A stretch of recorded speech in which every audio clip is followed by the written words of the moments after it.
Hey guys, tonight we're dropping you into one of history's most soul-crushing places, medieval Quarry prison camp, where stone dust fills your lungs, iron shackles bite into your ankles, and every sunrise promises nothing but the rhythm of hammer against rock until your body gives out.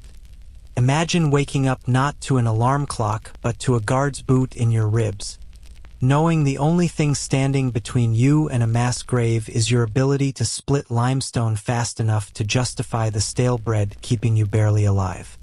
You're not here because you committed some heinous crime against humanity. Maybe you poached a rabbit from the Lord's forest. Maybe you couldn't pay your taxes. Maybe someone just didn't like your face. Medieval justice wasn't exactly known for its nuance. The reality check. You probably won't survive your first month. And if you do, you definitely won't recognize yourself in any reflection. So, before you get comfortable, take a moment to like the video and subscribe, but only if you genuinely enjoy what I do here. Drop a comment letting me know where you're watching from and what time it is for you right now. Are you in Tokyo at 3 a.m.? London at bedtime? Somewhere in Colorado with snow falling outside?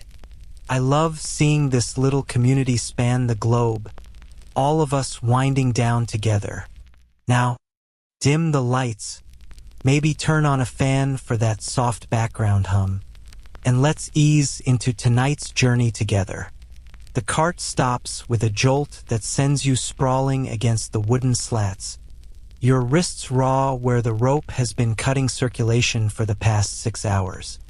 You've been traveling since before dawn, first in an enclosed prison wagon that smelled like fear and human waste, then transferred to this open cart where at least you could breathe, even if the air tastes like dust and your fellow prisoners despair. Around you, maybe a dozen other souls sit in various states of defeat. There's an older man whose hands won't stop shaking, a teenager who keeps whimpering for his mother, a woman with eyes so hollow they look like they've already accepted whatever comes next. The landscape that greets you as rough hands haul you from the cart is simultaneously beautiful and terrifying. You're somewhere in what might be southern France or northern Italy. Historians still argue whether certain notorious quarry camps were clustered around the Mediterranean or scattered throughout regions rich in limestone deposits. Rolling hills stretch in every direction, covered in that particular green that seems to glow in late afternoon light. Wildflowers dot the grass. Birds are singing. It's the kind of scenery that would make a lovely painting, except for the massive scar carved into the hillside about 200 yards ahead. The quarry itself is a wound in the earth. Imagine someone took a giant ice cream scoop and just carved out half a hillside, leaving behind terraced levels of exposed stone that descend maybe 60 or 70 feet. From your vantage point, you can see tiny figures moving along those terraces like ants, prisoners. You realize, already at work even though the day is fading. The sound reaches you next. A rhythmic percussion of metal on stone. Dozens of individual strikes creating an almost musical pattern. Clink, clink, clink. Pause. Clink, clink, clink. It's oddly hypnotic, this symphony of forced labor, and you'll come to hate it with every fiber of your being because it never stops. Even in your dreams, you'll hear that sound. Move. The guard's accent is thick. His breath is worse. And his shove sends you stumbling toward a squat stone building that serves as the administrative center of this operation. You're learning quickly that communication here happens primarily through physical force. Words are reserved for commands. Everything else is expressed through the universal language of violence. Inside the building, the processing is brutally efficient. A bored-looking clerk with ink-stained fingers records your name in a massive ledger, assuming you give your real name, which several prisoners ahead of you definitely don't. What's the point in lying? It's not like anyone's coming to find you. You're documented as prisoner number 200 and something. The clerk doesn't even look up. This is just another Tuesday for him. Another batch of bodies to feed into the quarry's hungry mouth. Then comes the medical examination, and we're using that term extremely loosely. A man who might charitably be called a physician glances at you for approximately 5 seconds, checks that you have all your limbs attached, and declares you fit for labor. The bar is literally, can you hold a hammer? If you can answer yes, congratulations, you're re-qualified for this particular circle of hell. During the actual medieval period, prison administrators didn't care about your health prospects or whether you'd live long enough to see another spring. They cared about immediate utility. Can you work today? Yes? Then get moving. Your possessions, and let's be honest, you arrived with almost nothing, are confiscated. The small knife you'd hidden in your boot? Gone. The religious medallion your mother gave you? Some guard's daughter will be wearing that by evening. Even your decent shoes are stripped away and replaced with wooden clogs that look like they've already crippled 3 previous owners. The clothes you're wearing get swapped for a rough woolen tunic that's more holes than fabric, stained with substances you don't want to identify, and sized for someone either much larger or much smaller than you. Fashion in medieval quarry prisons tends toward whatever hasn't completely disintegrated yet. The shackles come next, and this is where the reality of your situation truly crystallizes. A blacksmith, because yes, these camps have on-site blacksmiths whose entire job is maintaining prisoner restraints, rivets, an iron cuff around your right ankle. Not a lock you might pick. Not a chain you might slipe, a permanent metal band hammered closed while you stand there feeling each strike vibrate up your leg.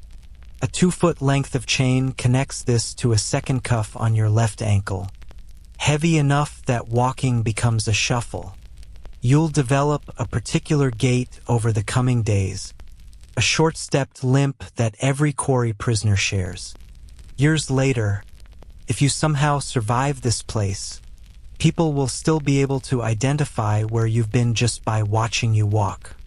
You work, you eat, explains the guard leading your group toward the camp proper. And that's essentially the entire social contract here distilled into 4 words. You don't work. You don't eat. You try escape. We kill you. You understand? Everyone nods. The teenager is crying openly now, tears cutting tracks through the dirt on his face. Nobody offers comfort because nobody has comfort to give. You're all equally terrified, equally doomed. The prisoner barracks sit at the base of the quarry in a cluster of long, low wooden structures that look like they were assembled by someone who learned carpentry from a drunken beaver.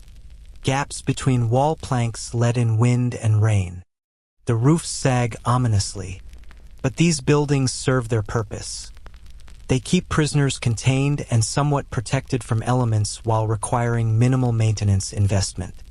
Why build sturdy, comfortable housing for people expected to die within months? Inside your assigned barracks, you discover sleeping arrangements that make medieval peasant hovels look like luxury accommodations. 2 long platforms run the length of the building on either side, raised maybe a foot off the dirt floor. These platforms are covered in loose straw that smells like mildew and probably hosts more living creatures than you want to contemplate. This is where approximately 40 prisoners sleep, packed together like sardines, sharing body heat whether they want to or not. Your spot is wherever you can squeeze yourself in. Personal space is a laughable concept. An older prisoner with a scar running from his eyebrow to his jaw takes pity on your obvious bewilderment and offers some unsolicited advice. Sleep away from the walls if you can manage it, he says in a low voice. That's where the rats come through. Keep your hands inside the straw or they'll chew your fingers thinking they're food. If someone near you stops breathing during the night, tell the guards in the morning before the body starts rotting. And whatever you do, don't trust anyone who's been here longer than 6 months. The VE survived by becoming animals. You want to ask how long he's been here, but you're pretty sure you don't want to know the answer. The evening meal arrives in wooden buckets carried by prisoners who've apparently earned some minimal privilege through good behavior or shameless collaboration. What's served can technically be classified as food in the same way that dirty water can technically be classified as a beverage. You get a wooden bowl. Yours has someone's teeth marks gnawed into the rim, which is disturbing, filled with a grayish porridge that might contain barley, might contain weevils, definitely contains more grit than nutrition. There's a chunk of bread so hard you could use it as a weapon, though you'll want to soak it in the porridge for several minutes before attempting to eat it unless you're fond of broken teeth. This meal represents roughly 800 calories, and you'll be expected to perform manual labor that burns for 000. The math doesn't work, which is entirely intentional. Medieval quarry operations functioned on the assumption of prisoner disposability. You're not an investment to be maintained, you're a resource to be extracted from until depletion, then replaced. The average quarry prisoner lost between 1/4 and 1/3 of their body weight within the first 2 months, and that's among those who survived. Historians still argue whether this was deliberate policy designed to break prisoner spirit or simply administrative indifference dressed up as cost management. As darkness falls and prisoners settle onto the sleeping platforms with the resigned exhaustion of people who know tomorrow will be exactly as bad as today, you lie there in the straw listening to the symphony of human misery. Someone 3 bodies over is coughing with a wet, rattling sound that suggests lungs filling with fluid. Someone else is crying with the hiccuping sobs of someone who's moved past hope into pure grief. The guards walk outside, their footsteps crunching on gravel, occasionally banging their clubs against the walls to remind everyone they're being watched. The truly messed up part? This is the good part. Right now, you're just uncomfortable, hungry, and scared. You haven't started working yet. Your body hasn't begun breaking down. You still have hope, even if it's the irrational kind. By this time tomorrow, you'll look back on this first night as the last moment you were still recognizably yourself, before the quarry started grinding away everything that made you human, leaving behind only the parts that can swing a hammer and split stone. Sleep comes eventually, though calling it sleep is generous. You drift in and out of consciousness, never quite finding rest, always aware of the chains on your ankles and the hard platform beneath you and the breathing of 40 other souls pressed together in the dark. Tomorrow, the real nightmare begins. Dawn breaks with all the gentle subtlety of a punch to the kidneys, which is actually how you're awakened. A guard moving through the barracks, literally kicking prisoners into consciousness. The sky outside is just beginning to shift from black to deep blue, that pre-dawn moment when the world exists in grayscale. You've maybe slept 3 hours total, your body aching from the wooden platform and the unnatural positions required to fit into your allotted 18 inches of personal space. The man next to you is already sitting up, and you notice his hands are wrapped in strips of cloth that might once have been part of someone's shirt. You'll understand why soon enough. The shuffle toward the quarry begins immediately. No breakfast, no morning routine, just the clanking march of chained prisoners moving toward their worksite like a condemned procession. You're learning the distinctive music of a quarry prison camp, the rattling percussion of dozens of ankle chains, the scuff of wooden clogs on dirt paths, the occasional bark of a guard herding stragglers. The air is cold enough that you can see your breath, and that thin woolen tunic you were issued does absolutely nothing against the morning chill. but you'll warm up soon enough. Oh, you'll definitely warm up. Your first real view of the quarry in daylight is somehow worse than yesterday's glimpse. The operation is massive, maybe 300 yards across and carved into the hillside in a series of descending terraces like some kind of inverted amphitheater designed by someone who hates humanity. Each terrace level is about 10 to 15 feet below the one above it, creating a stepped pyramid of exposed limestone that glows almost white in the early light. The lowest level, where the newest stone face is being worked, sits perhaps 80 feet below the rim. Looking down from the top, you can see the entire system. Prisoners clustered at various levels attacking the stone, baskets being hauled up on rope systems, guards positioned at strategic overlooks where they can survey the whole operation. The geology here is both a blessing and a curse. Limestone is relatively soft as stones go, which means it can be quarried with medieval technologino-explosives needed. Just good old-fashioned manual labor with hammers and chisels. That's the blessing for the people running this operation. The curse? For you? That softness means they can push for higher quotas. If this were granite, the stone would fight back, imposing natural limits on how much could be extracted per day. But limestone is cooperative, almost eager to split along its natural bedding planes if you know what you're doing, which means the only limiting factor in production is human endurance. And guess what's considered infinitely replaceable? The quarry face itself is a study in stratification. You can see the layers of sediment that were laid down millions of years ago when this entire region was underwater. There are horizontal bands of different colored stone: cream, gray, buff yellow, some layers barely 6 inches thick, others spanning several feet.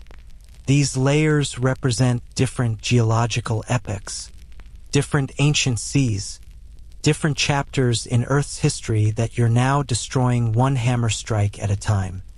Occasionally you'll spot fossils, the spiral of an ammonite, the impression of an ancient shell pressed into the stone like time capsules from an incomprehensible past. Medieval quarry workers considered these fossils to be figured stones, objects created by God or nature's mysterious forces. Some prisoners collect them as good luck tokens. Though luck in this place is like finding a diamond in a sewer, technically possible but functionally meaningless.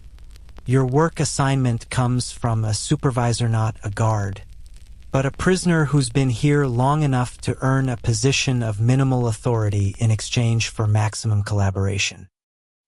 He's a wiry man with forearms like bridge cables and a face that's seen too much sun, too much stone dust, too much everything. He looks you over with the detached assessment of someone evaluating livestock. You ever worked stone before? He asks. No. You'll learn or you'll die. Probably both. He points to a section of the quarry face on the second terrace down. See that seam? That vertical crack? You're going to widen it. Here's your hammer. Here's your chisel. Strike the chisel at an angle. Follow the natural break line. Don't try to force the stone where it doesn't want to go. You need to fill 3 baskets by midday. Miss your quota. You miss your midday meal. Questions? You have about 1,000 questions, but his expression suggests he's not interested in answering any of them. The tools you're handed are almost insultingly primitive. The hammer is basically a metal head attached to a wooden handle, weighing maybe 4 pounds, heavy enough to deliver force, light enough that you can swing it repeatedly. The chisel is a foot-long iron spike with a blunted wedge tip, and you'll quickly discover that blunted is doing heavy lifting in that description because this thing hasn't been properly sharpened in months. But this is what you have to work with.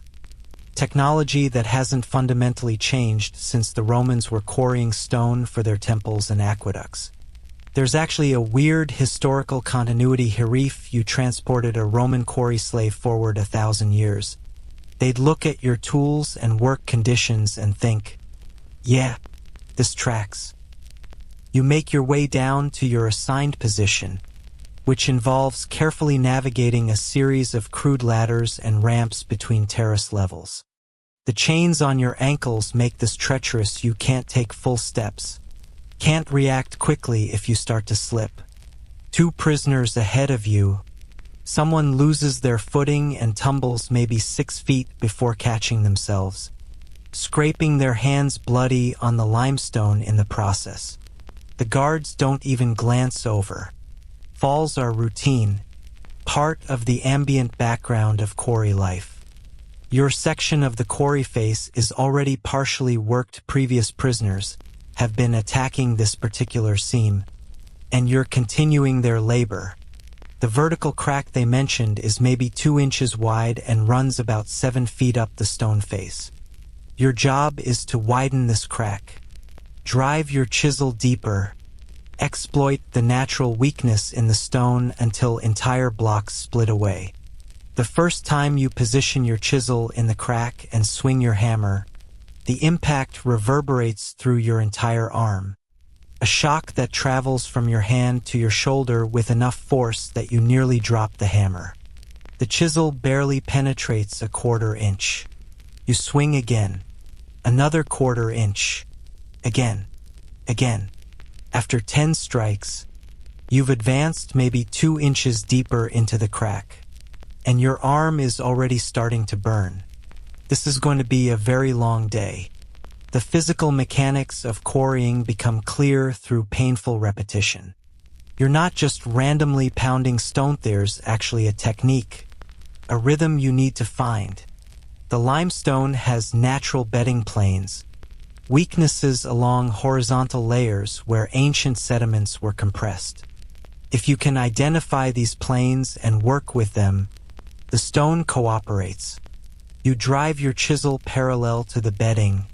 Encourage the stone to separate along its inherent structure. Fight against the grain and you'll exhaust yourself accomplishing nothing. Work with it and you might make your quota. Around you, the quarry comes alive with activity as the sun climbs higher. Prisoners spread across the various terrace levels, each attacking their assigned section of stone face. The sound is overwhelming once you're inside it. Hundreds of hammers striking hundreds of chisels, creating a cacophony that isn't quite rhythm but isn't quite chaos either. It's like being inside a giant clock made of violence. Each strike a tick marking time until your body fails. The stone dust begins to rise as work intensifies, a fine white powder that catches the morning light and hangs in the air like fog. You're breathing this with every inhale, coating your lungs with microscopic particles of limestone that will never fully clear out. Temperature management becomes an immediate concern. You started the morning freezing, but 30 minutes of sustained hammer swinging has you sweating through that thin tunic. The sun is climbing, bringing heat that will intensify throughout the day. You're already thirsty. That handful of porridge last night represents your last fluid intake, and your body is burning through hydration with every hammer strike. There are water barrels positioned at various points around the quarry, communal sources that prisoners can access during brief breaks. But the water tastes like metal and earth and probably contains things that will give you dysentery within a week. Historians still argue whether more quarry prisoners died from work injuries or from waterborne diseases, and honestly, there's probably a statistical tie. The guards maintain their positions at the overlooks, watching the operation with the bored vigilance of people who've seen this same scene play out 1,000 times. They're not particularly cruel by medieval standards. They don't go out of their way to inflict suffering for entertainment. They're just indifferent, which is somehow worse. To them, you're not a person with a story, with family, with hopes and fears. You're a production unit that either meets quota or doesn't. It's the banality of institutionalized cruelty, and it's more corrosive to human dignity than active sadism.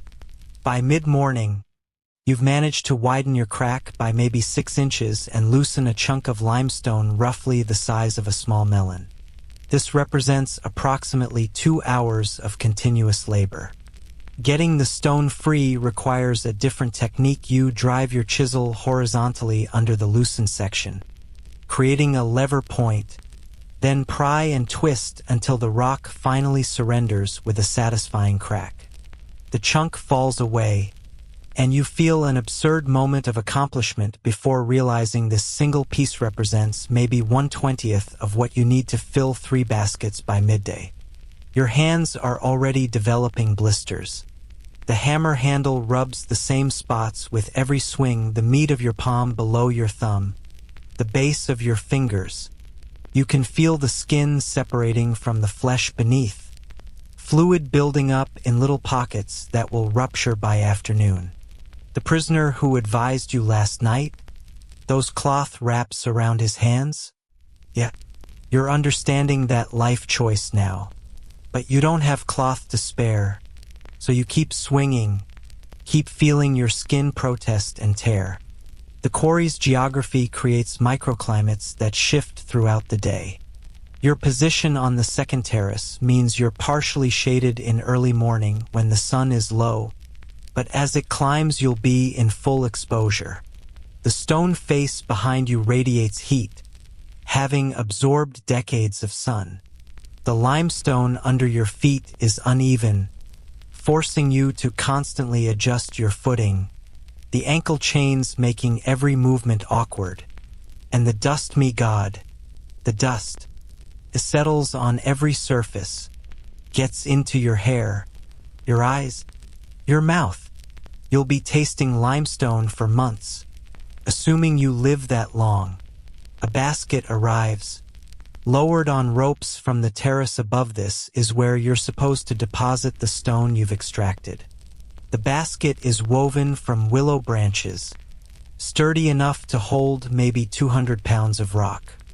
You place your melon-sized chunk inside, and it looks pathetically small, a single item rattling around in a container designed for bulk. You need to fill this thing to the brim, and then fill 2 more identical baskets, all before the midday meal arrives. The math is daunting. You're going to need to extract and load somewhere between 50 and 70 individual pieces of limestone, each requiring 15 to 30 minutes of labor to free from the quarry face. You get back to work because what else are you going to do? Your hammer rises and falls. The chisel bites into stone with each impact. Your arms burn. Your back aches. Your legs tremble from standing on uneven ground. This is just hour 3 of what will be a minimum 12-hour workday. And you're already fantasizing about that sleeping platform in the barracks, the same platform that last night felt like medieval torture, now reimagined as paradise simply because it represents the absence of this. Around noon, a commotion erupts 2 terraces below you. A prisoner has triggered a rock fall either through careless technique or because the stone face was inherently unstable. A section of limestone, maybe 15 feet across, just shears away, several tons of rock cascading down in a grinding avalanche. The prisoner tries to run, but those ankle chains doom him, can only shuffle, can only watch as the stone catches him and carries him down. When the dust settles, you can see his body at the bottom of the quarry, motionless, partially buried under rubble. The guards blow whistles, halt work for maybe 5 minutes while some prisoners drag the body away. Then it's back to normal. The dead man's basket is reassigned. His tools go to someone else. The quarry doesn't even pause. This is the landscape that owns you now, not just the physical topography of terrace stone and vertical faces, but the emotional geography of absolute expendability. You exist in a place where human life has been reduced to its most brutal calculus. The value of the stone you extract minus the cost of keeping you barely alive. And right now, with zero experience and blistered hands and a body that's already screaming for mercy, that equation is not trending in your favor. The tools in your hands are going to kill you not through some dramatic accident, but through slow erosion, the accumulated damage of 10,000 repetitive motions that grind your body down to its component parts. That hammer and chisel might look simple, almost quaint in their primitive design, but they're precision instruments of suffering calibrated perfectly to extract maximum labor while requiring minimum investment. Medieval administrators weren't stupid. They'd spent centuries perfecting the economics of forced labor, and these tools represent generations of brutal trial and error. Your hammer weighs about 4 pounds, which sounds manageable until you realize you'll swing it somewhere between 8,000 and 12,000 times today.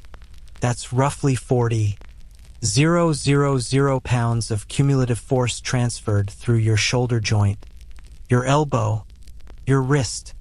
The human body wasn't designed for this kind of sustained repetitive stress. We're adapted for varied movement, for hunting and gathering that requires different muscle groups activating in different patterns.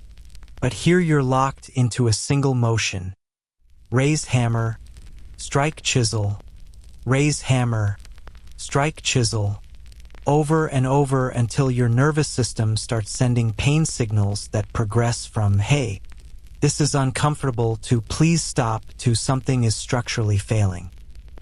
The hammer handle itself is worn smooth from countless previous users, darkened by the sweat and blood and probably some other fluids you don't want to contemplate. This ash wood, which is good for tool handles because of its shock-absorbing properties and resistance to splitting. Someone actually thought about this, selected materials that would maximize durability while minimizing maintenance costs. The handle is secured to the metal head with a wooden wedge driven through the elementary joinery that dates back millennia. Sometimes these wedges loosen, and when they do, the hammer head can fly off mid-swing, becoming a 4-pound projectile that could easily kill whoever's unlucky enough to be in its trajectory. You check your wedge obsessively between strikes, wiggling the handle, looking for play. It seems solid. For now, the chisel is where things get interesting, and by interesting I mean medically horrifying. The business end is a wedge about an inch wide, supposed to be sharpened to concentrate force into the stone. Except your chisel hasn't seen a proper grinding wheel in what looks like months. The edge is mushroomed and dull, which means every strike dissipates energy across a broader surface area instead of penetrating efficiently. You're working maybe 40% harder than you would with a sharp tool to achieve the same results. But here's the thing: sharpening chisels requires time and resources and someone with skills. The camp has exactly one blacksmith, and his priorities are maintaining restraints and repairing critical equipment, not optimizing individual prisoner tools. Your suffering due to inefficient implements literally doesn't factor into anyone's calculations. The other end of the chisel, the end you're striking with your hammer, is starting to mushroom too. This happens naturally when you repeatedly pound metal against metal. The chisel head flares outward, creating jagged metal petals that will eventually break off and become flying shrapnel. Medieval quarry workers called these fragments splinters, and they could slice through skin or lodge in your eye with the casual inevitability of workplace hazards in an era before anyone had coined the phrase occupational safety. You've already watched 3 small metal fragments spin off from your chisel today, one whizzing past your ear close enough that you heard it.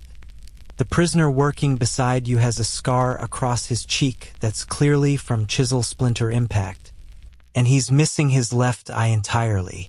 He doesn't talk about how it happened. He doesn't need to. Around midday, a guard finally approaches your position carrying what passes for maintenance supplies, a file and a whetstone. But this isn't a mercy mission, this is quality control. He examines your chisel with professional disinterest, notes the mushrooming head, and spends maybe 90 seconds filing down the worst of the metal bloom. This isn't about protecting you from injury. It's about preventing the chisel from becoming completely unusable. You are not the priority. The tool is the priority. You're just the disposable power source operating the tool. Grip's wrong. The guard mutters, adjusting your hand position on the hammer. You keep holding it like that, you'll snap your wrist by tomorrow.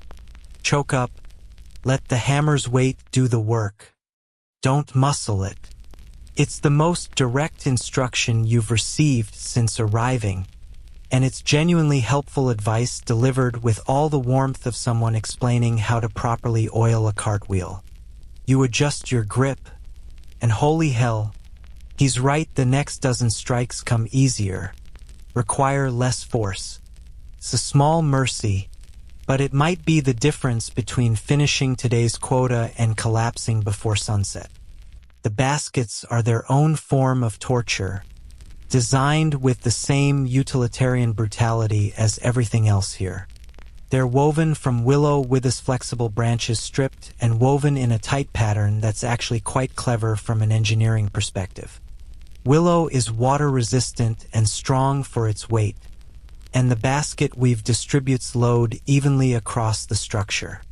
Each basket can hold roughly 200 to 250 pounds of stone before the handles start to tear free from the body.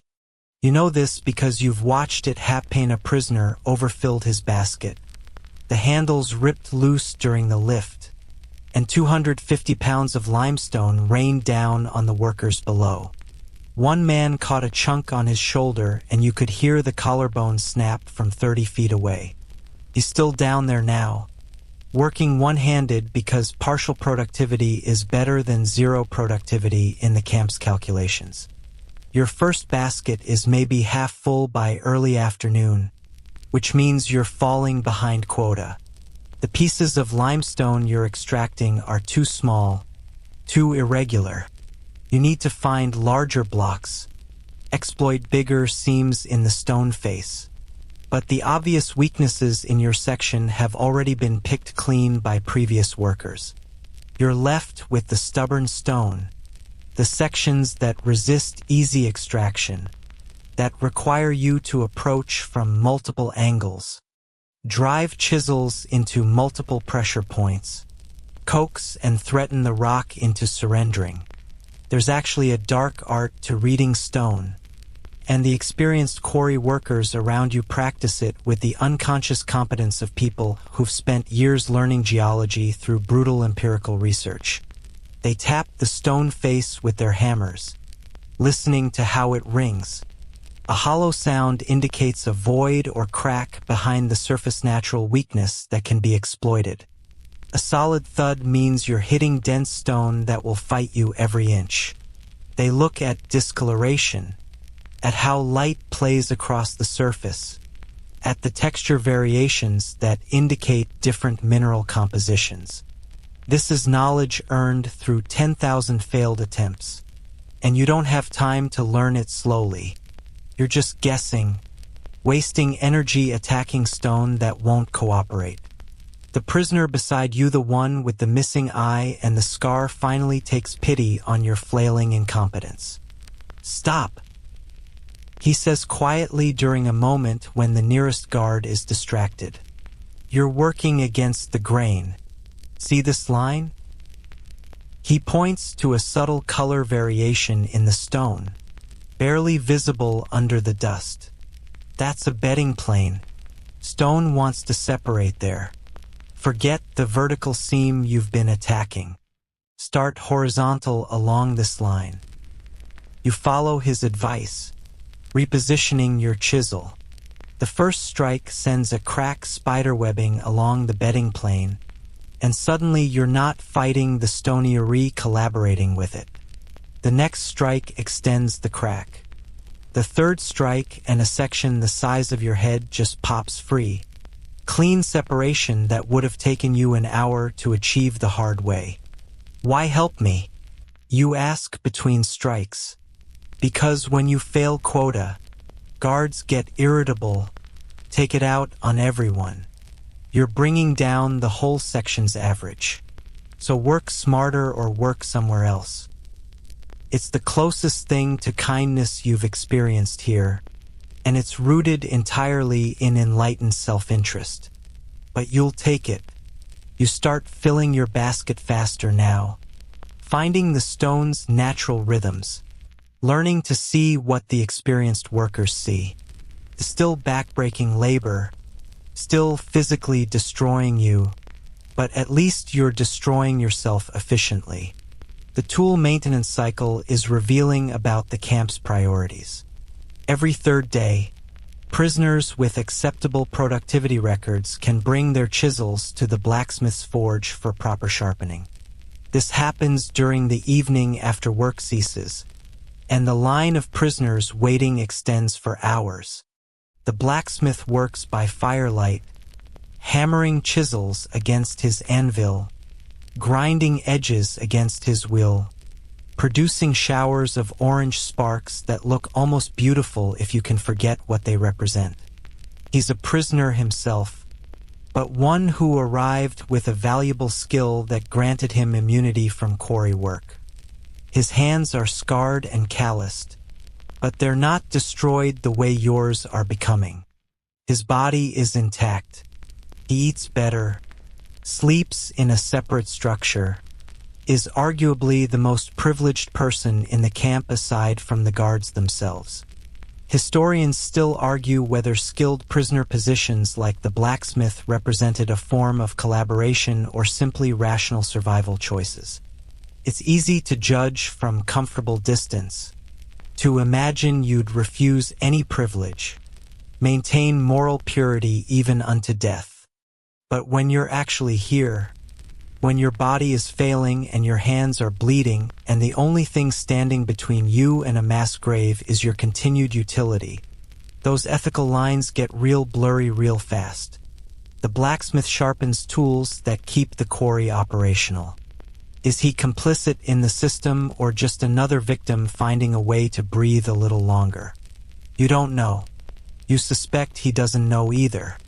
Your hammer develops a personality as the day progresses, or maybe you're just losing your mind, anthropomorphizing inanimate objects because it's easier than confronting the reality of your situation.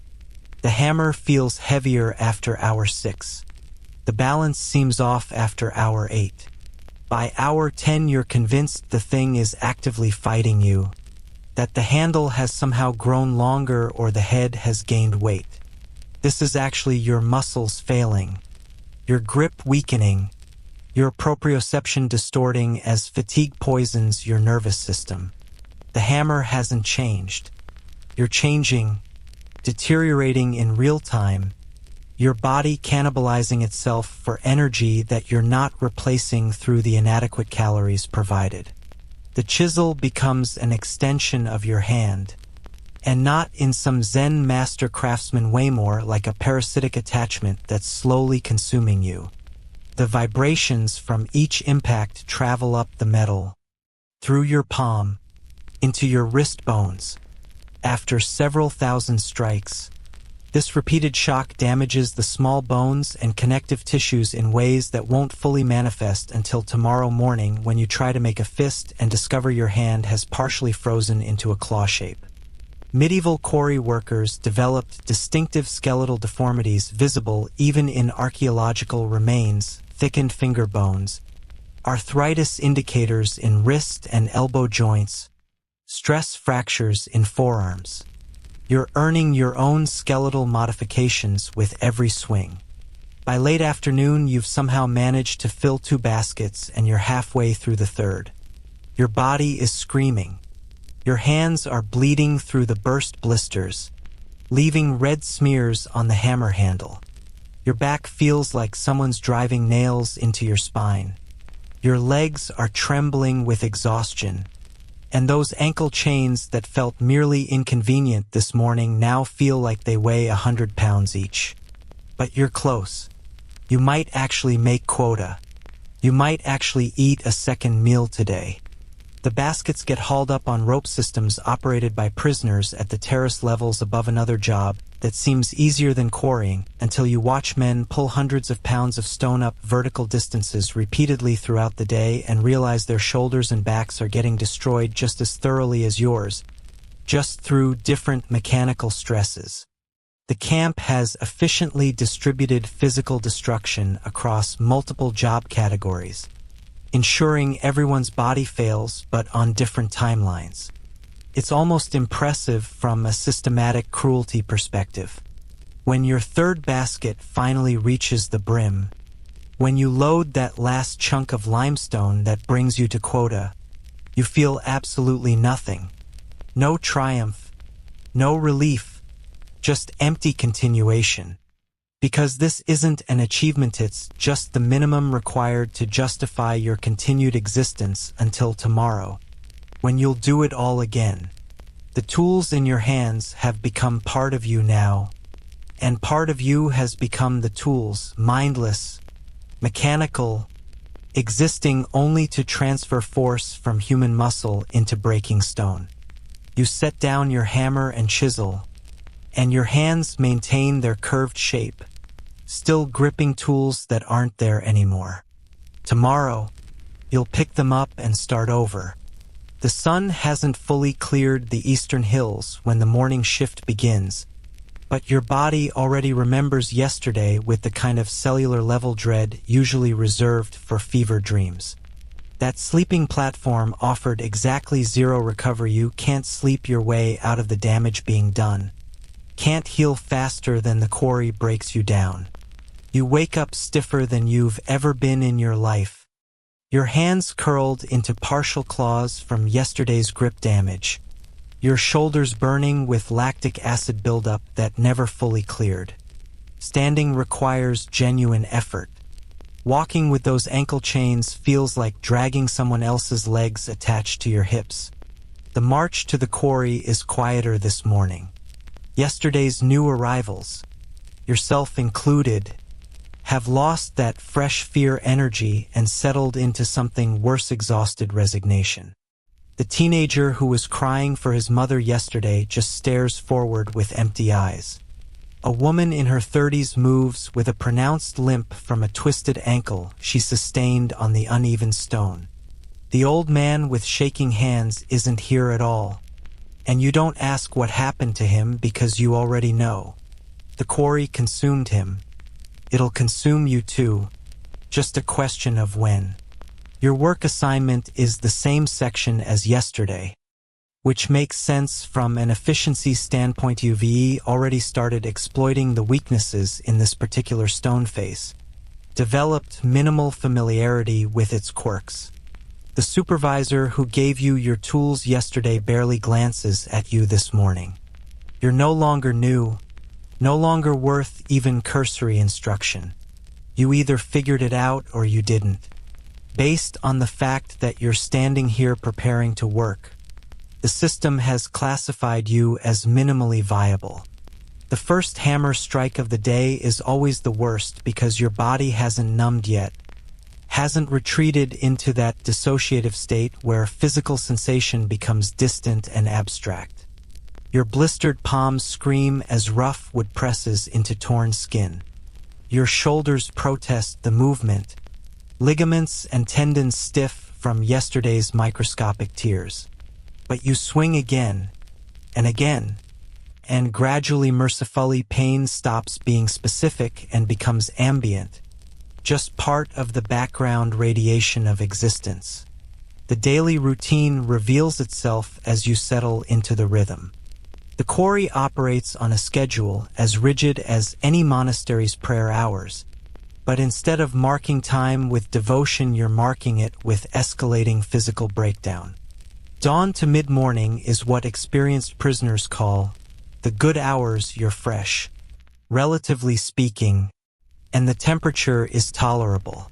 The stone cooperates. Your quota feels achievable. You can almost trick yourself into thinking this is just difficult labor, the kind of hard work that builds character in inspirational stories about overcoming adversity. Mid-morning to midday is when reality reasserts itself. The sun climbs higher, bringing heat that transforms the quarry into an amphitheater designed to cook human beings slowly. The stone face behind you radiates absorbed warmth. The stone under your feet becomes hot enough to feel through your wooden clogs. The air itself seems to thicken with limestone dust and heat shimmer, making each breath feel like inhaling warm sand. Your water breaks become more frequent, which means more trips to those communal barrels with their questionable contents, which means more time away from your stone face, which means falling behind quota. The guards track productivity obsessively. Every prisoner has a number, and there are literally scribes, yes. The quarry employs literate administrators who move through the terraces at intervals, counting filled baskets, making marks in ledgers. It's bureaucracy applied to human suffering, the same administrative mindset that manages grain shipments or tax collection now managing the destruction of human bodies. Your number is called periodically 247, 2 baskets. The scribe marks it. No judgment, no commentary, just data collection. You're not behind yet, but you're not ahead either. And adequate is the most dangerous place to be because there's no buffer when something goes wrong. And things go wrong constantly. A prisoner 3 positions overstrikes poorly. His chisel slips. The tip catches his forearm and opens a gash that immediately starts pumping blood. He wraps it with a strip torn from his already deteriorating tunic and keeps working because stopping means missing quota means missing meals. The blood soaks through the makeshift bandage, drips onto the stone, mixes with dust to create a dark paste. By evening, that wound will be infected. By next week, he'll be dead from sepsis. But right now, he's swinging his hammer, because what else is there to do? The lunch break arrives not with bells or announcements, but with the simple appearance of food buckets being carried to the work sites. You get 30 minutes, maybe 40 if the guards are in generous moods, and that's not nearly enough time for your body to recover. You need hours of rest. You get half an hour. The meal is the same grayish porridge as yesterday, same rock-hard bread, same suspicious grit content. But today you've earned it through quota completion, and that makes it taste marginally less like despair. You eat mechanically, forcing down calories your body desperately needs, trying not to think about the fact that this still isn't enough, that you're operating at a deficit that compounds daily. During lunch, the quarry's social dynamics become visible. Prisoners cluster in small groups based on arrival cohorts, work assignments, or pre-existing relationships from whatever villages or towns they came from. There's not much conversation. Everyone's too exhausted, too focused on eating, too aware that words cost energy but you catch fragments. 2 men arguing quietly over technique, whether it's better to work top-down or bottom-up when exploiting a vertical seam. A woman showing another woman how to wrap hands properly to minimize blister damage. An old prisoner with a missing ear explaining to a newcomer which guards are merely indifferent versus actively sadistic. You notice the collaborators during these breaks too. The prisoners who get extra rations, slightly better treatment, minor privileges in exchange for reporting on escape discussions or productivity sabotage or any signs of organized resistance. They're easy to spot once you know what to look for. They make eye contact with guards. They move with slightly less hunched submission. They finish their meals and still look hungry but not quite as desperate. Historians still argue about the prevalence of informant networks in medieval forced labor camps, but from your current vantage point, the answer is everywhere. The system breeds betrayal because betrayal is rational when it's the only path to slightly reduce suffering. Afternoon work is when the quarry truly reveals its malevolence. Your body has used up whatever reserves the lunch provided. Your hands are bleeding again, the new skin over yesterday's blisters already torn through. Your technique is deteriorating, muscling the hammer now instead of using proper form, which means you're working harder for worse results, which means you're falling behind. The supervisor notices, appears at your position with that same dead-eyed assessment.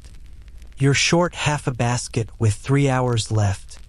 He states, not threatening, not encouraging, just delivering information. Pull it together or go hungry. The afternoon shift is also when accidents spike. Fatigue makes people sloppy.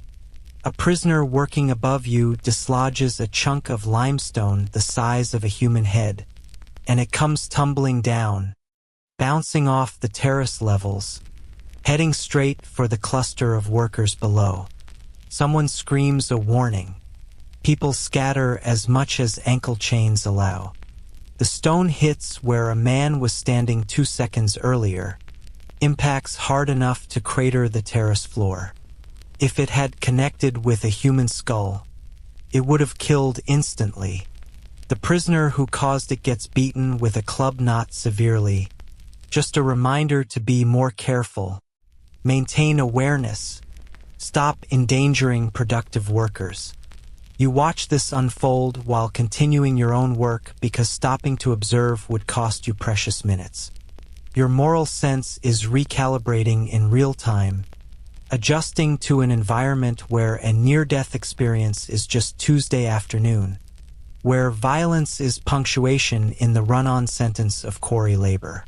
You think you should feel more disturbed by this, but mostly you're just calculating whether you can make your quota if you skip your next water break and push through the thirst for another hour.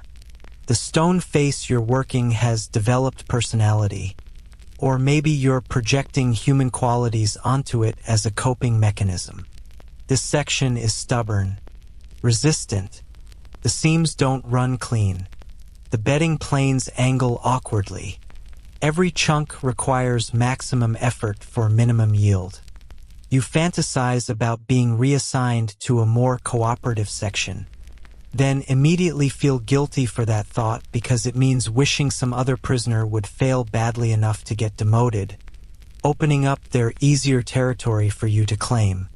Around hour 9 of the shift, something in your lower back spasms a muscle seizing up with sudden vicious intensity that makes you gasp and nearly drop your hammer. You freeze, waiting for it to release, but it doesn't.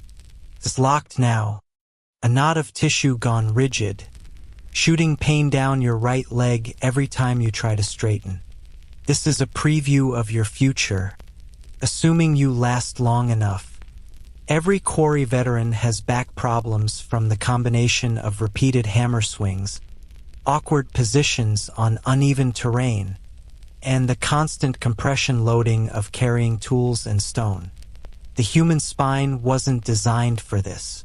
But here you are anyway, evolution's limitations meeting medieval economics. And guess which one wins? You adjust your stance, compensate with your left side, keep working, because what's your alternative? Report an injury? There's no medical care for muscle strains.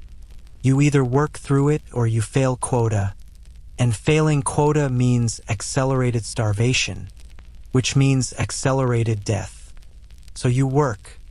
You swing your hammer with modified form, each strike sending fresh jolts through your seized back muscle, and you learn that pain has levels you never previously imagined.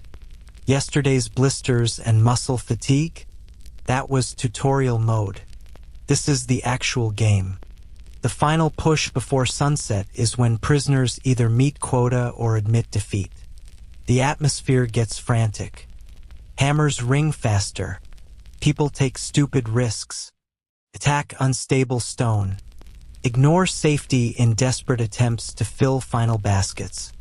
You're 3/4 through your last basket when the light starts to fail, and the terror of going hungry tonight provides motivation that completely overrides your body's shutdown signals. You're not swinging the hammer anamoriary falling onto it, using gravity and desperation, letting the tool's weight do what your exhausted muscles can't. A chunk breaks free. Another. You're loading stone into the basket with shaking hands, and then it's full, and you step back and the supervisor confirms your quota and you've survived day 2. The relief is so profound you nearly vomit.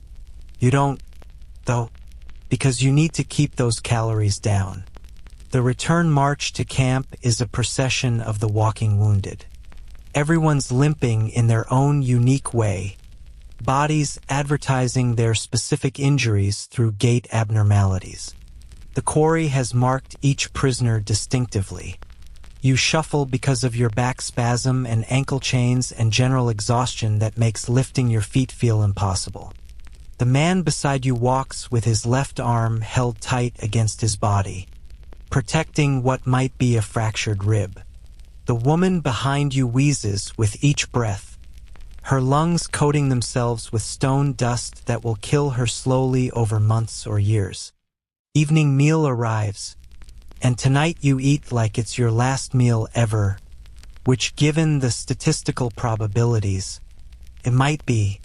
The porridge tastes like victory despite being objectively terrible. The bread breaks your teeth, but you don't care because you earned this through 12 hours of sustained physical destruction. And the human brain is so desperate for meaning that it'll transform suffering into achievement if that's the only way to maintain sanity. You collapse onto your sleeping platform, and the straw feels like clouds, and the prisoner pressed against your left side snores, and the one on your right smells like death, but you're asleep before you can even complete the thought. And tomorrow you'll wake up and do it all again. And the day after that, and the day after that, until eventually you won't wake up. Or you'll wake up, but your body won't work anymore. And then the quarry will finally be done with you. But tonight, you survived. Tomorrow is tomorrow's problem. The word food is being used extremely generously here, but your body doesn't care about semantics, it cares about calories. And it's not getting nearly enough of them. The daily ration at a medieval quarry prison camp is calculated with the same ruthless efficiency as everything else. Provide just enough energy to maintain short-term productivity while allowing long-term deterioration. It's a mathematical formula where your body is the variable being slowly reduced to zero. Morning begins with nothing. No breakfast, no water, just immediate mobilization toward the work site.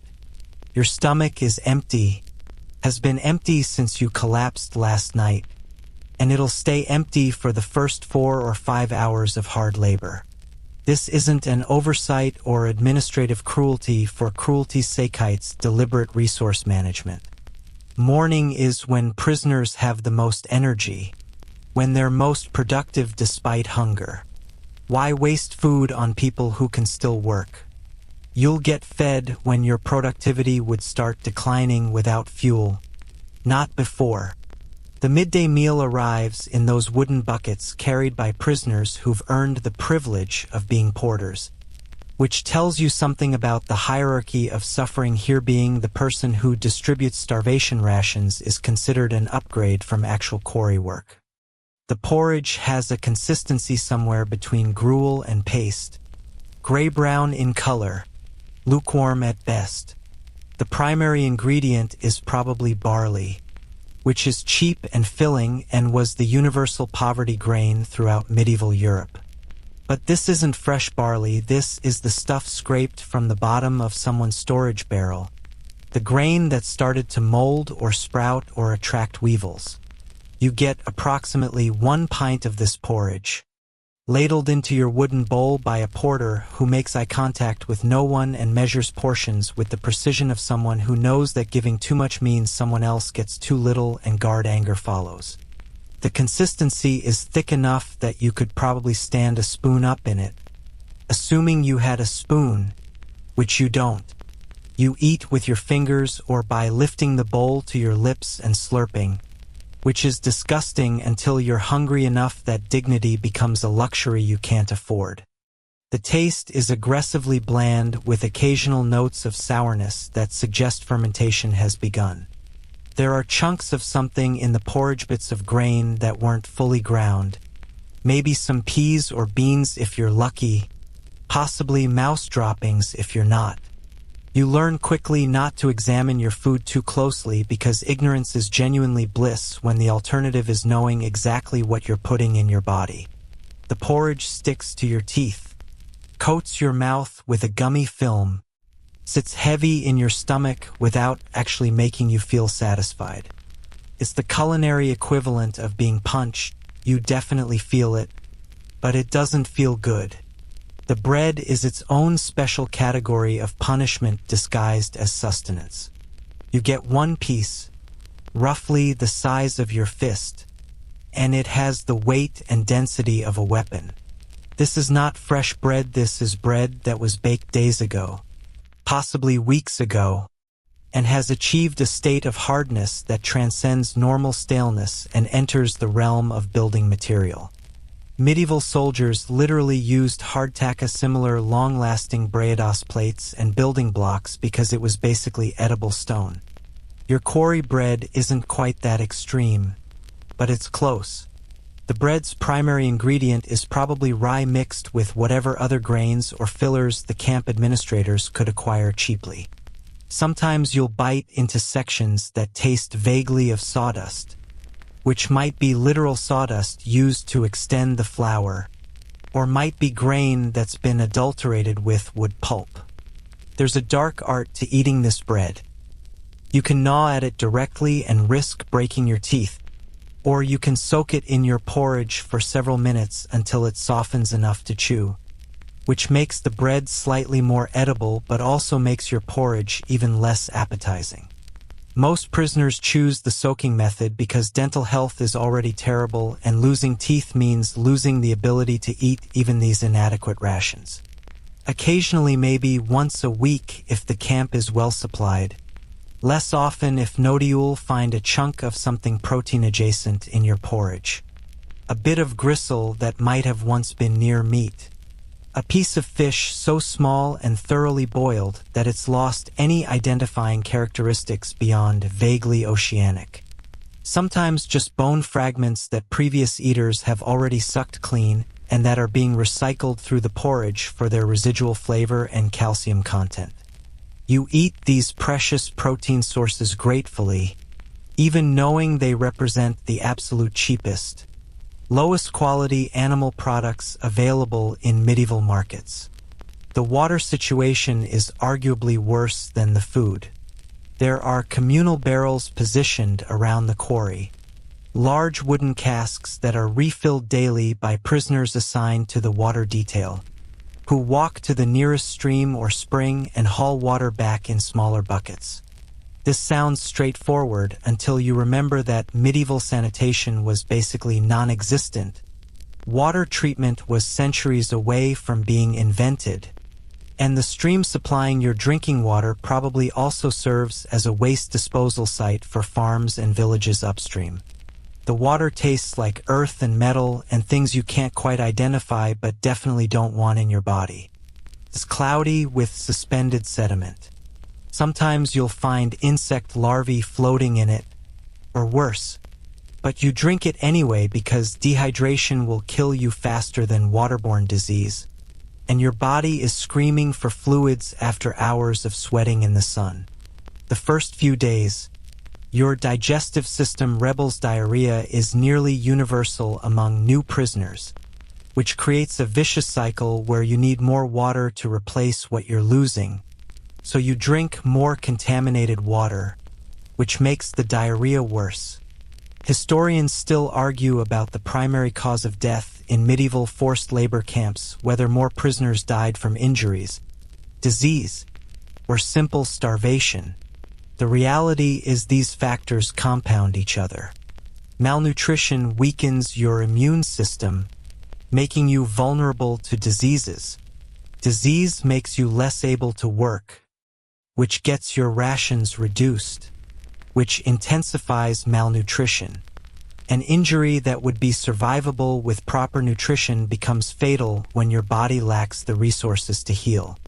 It's not one thing that kills you, it's everything at once.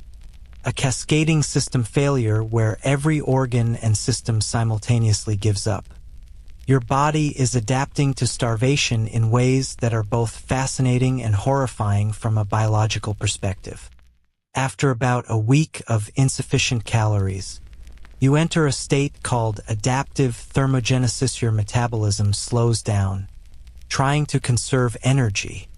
You feel cold all the time now, even on warm days, because your body has reduced its internal temperature to save calories. You move more slowly, think more slowly, feel more slowly. Everything operates in power-saving mode because there's not enough fuel to run at normal capacity. The hunger evolves through stages. Initially, it's acute painful stomach cramping, constant thoughts of food, that gnawing sensation that earns hunger its name. But after several weeks of chronic undereating, the acute pain fades into something worse. A hollow absence, a background numbness punctuated by moments of weakness where your vision darkens and your legs nearly give out. Your body is consuming itself, breaking down muscle tissue for energy since there's not enough coming from food. You're literally digesting yourself slowly, and you can feel it happening in the progressive weakness. The way tasks that were difficult in week 1 become impossible by week 4. The psychological impact of constant hunger is harder to describe but just as destructive as the physical effects. Food becomes your only thought. You fantasize about meals you've eaten, meals you've heard about, meals you've completely invented. You have elaborate daydreams about bread, not even fancy bread. Just normal bread that isn't hard enough to break teeth. Bread with actual flavor. Bread that fills your stomach instead of mocking it. These fantasies are so vivid you can taste them, and waking from them back into reality feels like a minor death every time. The camp diet is also spectacularly deficient in nutrients beyond basic calories. You're getting essentially zero vitamin C, which means scurvy is creeping through the prison population like a slow-motion plague. Your gums start to bleed and swell. Old wounds reopen spontaneously as your connective tissue breaks down. Bruises appear without injury and don't heal. The human body can synthesize many things, but vitamin C isn't one of them. We need external sources. And when we don't get them, we literally fall apart at the cellular level. Vitamin A deficiency is causing night blindness in the long-term prisoners. Their eyes can't adjust to darkness anymore, which makes the already dangerous quarry work even more hazardous during early morning or late evening hours. Niacin-deficient cypalogra shows up as the 4Ds: diarrhea, dermatitis, dementia, and death. In that order, you're watching prisoners progress through these stages. Their skin developing dark, scaly patches, their minds deteriorating into confusion and paranoia before they finally collapse and don't get up. The evening meal is theoretically the larger of the 2 daily meals, but larger is relative when you're dealing with starvation rations. You get maybe a pint and a half of porridge instead of 1 pint, possibly 2 pieces of bread instead of 1. If you've exceeded quota, you might get a ladle of what the camp generously calls stew, a watery broth with bits of vegetable matter floating in it, maybe a few beans, Possibly a sliver of fat if the kitchen staff is feeling generous or made a measurement error. This evening meal happens after 12 or more hours of sustained physical labor. Your body has burned somewhere between 500 and 500 calories today. You're being fed maybe 200 to 500 calories total across both meals. The deficit is roughly 500 to 3,000 calories per day, and that's being generous with the estimates. At this rate, you're losing approximately half a pound of body mass every single day. Most prisoners arrive with some fat reserves, some muscle mass, some buffer between adequate nutrition and starvation. That buffer lasts maybe 6 weeks before you're running on fumes. The desperation around food manifests in ways that would be funny if they weren't so tragic. Prisoners hoard bread, hiding pieces in their clothing or sleeping area despite the fact that the bread is already nearly inedible and will only get worse. The logic isn't rational, it's pure survival instinct. The animal brain that says having food nearby is better than not having food even if you can't eat it right now. Guards periodically search the barracks and confiscate these hoards, sometimes as punishment, sometimes just because wasting food is considered theft from the camp supplies. There's an informal economy around food that operates in the shadows of official rations. A prisoner who exceeds quota might get an extra bread ration, which he can trade to someone else for assistance with work, or for clothing, or for information. The exchange rates are brutal. One piece of bread might buy you help filling half a basket, which seems insane until you realize that for some prisoners, the only way to survive is through collaboration and trade. The camp has successfully created a marketplace where human dignity and cooperation are commodities traded for the chance to starve slightly slower. Some prisoners resort to eating things that aren't quite food. Grass and weeds from around the quarry site, chewed and swallowed for the fiber content even though human digestive systems can't break down cellulose, and you'll just shit it out looking exactly the same as when you ate it. Insects, when you can catch them, beetles, crickets, anything with protein. The guards don't stop this behavior because it doesn't affect quarry productivity. And watching prisoners eat bugs probably provides entertainment during otherwise boring shifts. The cruelest aspect of the feeding system is its unpredictability. Sometimes the porridge is slightly thicker, contains more actual nutrition. Sometimes the bread is fresher. These variations are random, dependent on supply chains and administrative decisions you'll never know about, but they keep you hoping. If every meal were identically terrible, you'd psychologically adjust, accept it as baseline. But the occasional marginally better meal keeps you believing that maybe tomorrow will be better. Maybe the next meal will have more food. Maybe if you just survive one more day, the situation will improve. It won't improve, but hope is more effective than chains at keeping prisoners compliant. Your relationship with hunger becomes almost philosophical after enough time. You're not just hungry living inside hunger, have become hunger, can't remember what it felt like to be full. The concept of satisfied is as foreign as the concept of free. You exist in a permanent state of need that no amount of porridge will address because the porridge isn't designed to satisfy. It's designed to maintain, to keep you functional enough to work but desperate enough to be controllable. And it works. Tomorrow you'll wake up hungry. You'll work hungry. You'll eat inadequate rations that make you briefly less hungry without ever making you not hungry. And you'll do it again the next day, and the next, until your body has nothing left to give and the hunger finally wins. Your body is keeping a ledger of damage that compounds with interest, and the accounting is coming due faster than you'd think possible. 3 weeks into Quarry life, assuming you've survived this long, which statistically speaking is optimistically discovering that the human form isn't some resilient machine that takes punishment indefinitely. You're more like a ceramic vessel being struck repeatedly with a hammer. Intact, intact, intact, and then suddenly shattered beyond repair with no warning that the final strike was coming. The hands go first because they're the primary interface between your body and the tools that are destroying you. Remember those blisters from day one? Those initial fluid-filled bubbles that seemed like your main problem?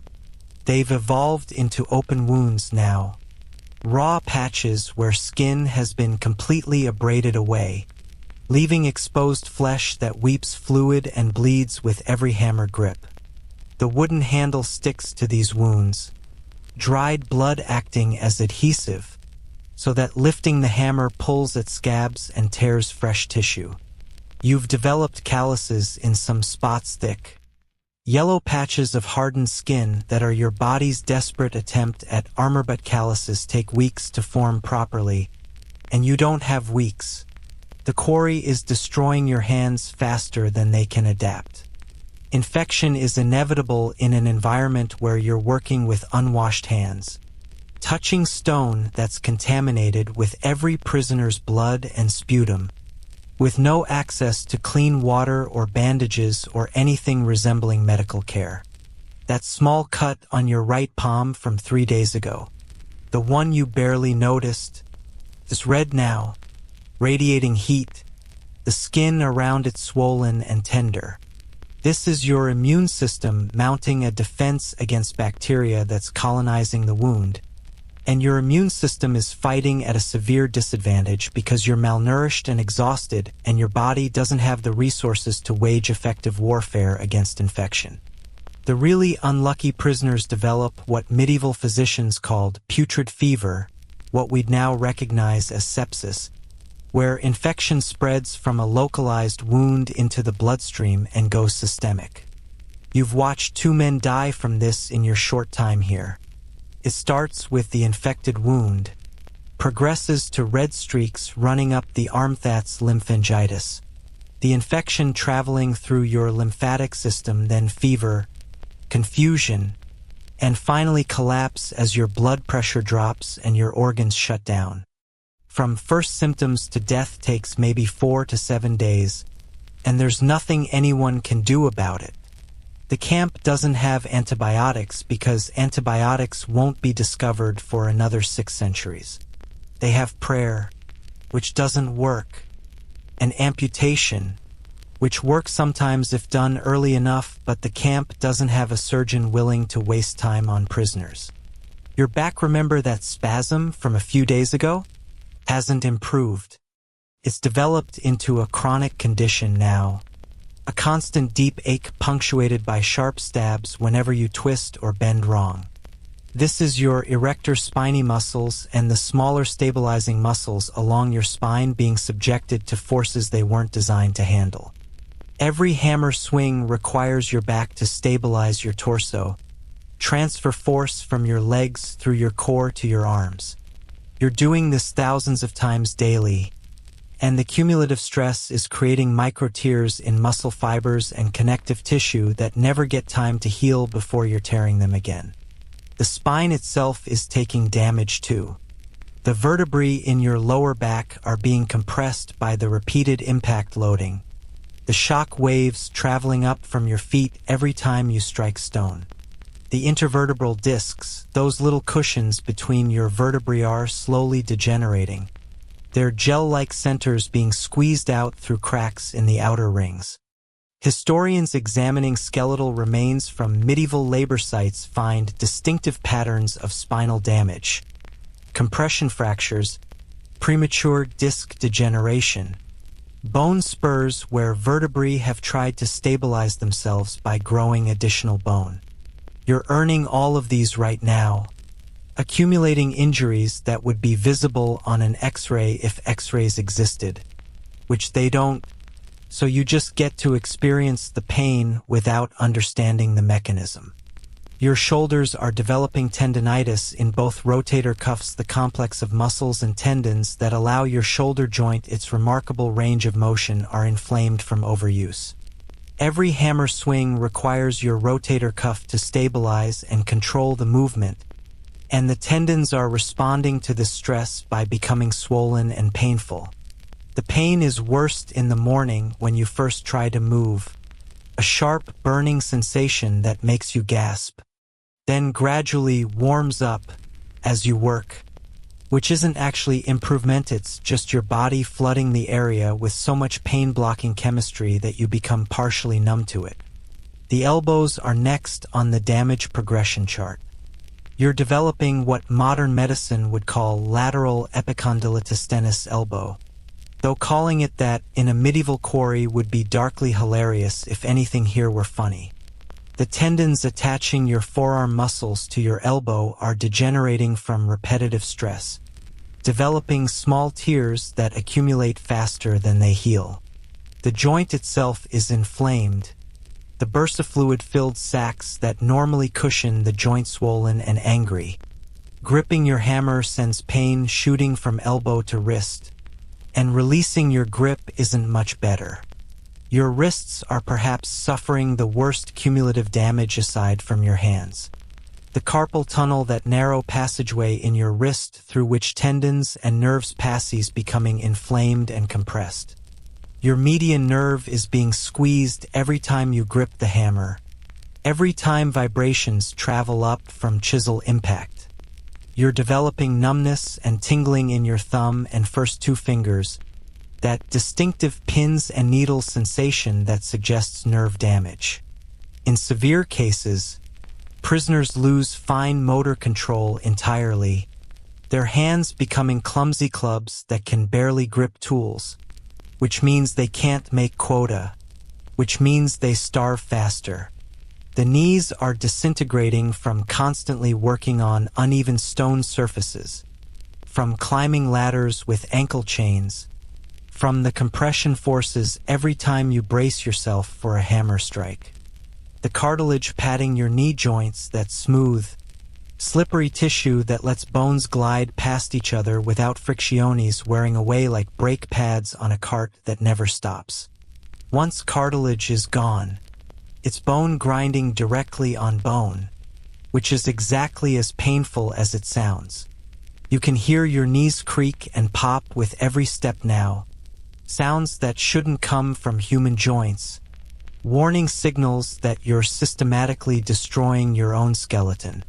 The ankles are their own special nightmare, damaged not just by work but by the constant presence of iron shackles. The cuffs have worn away the skin on both ankles, creating permanent raw rings that never scab over because the metal never stops rubbing. These wounds become infected, obviously, because everything becomes infected when you're working in filth with no hygiene. The infections create swelling, which makes the already tight shackles even tighter, which creates more tissue damage, which invites more infection. It's a positive feedback loop of suffering that only ends when the infection goes systemic and kills you, or when your Achilles tendons become so damaged from the constant rubbing and inflammation that they partially rupture and you can't walk anymore. Your feet are developing their own collection of horrors. The wooden clogs you were issued don't fit properly. They weren't made for your feet specifically.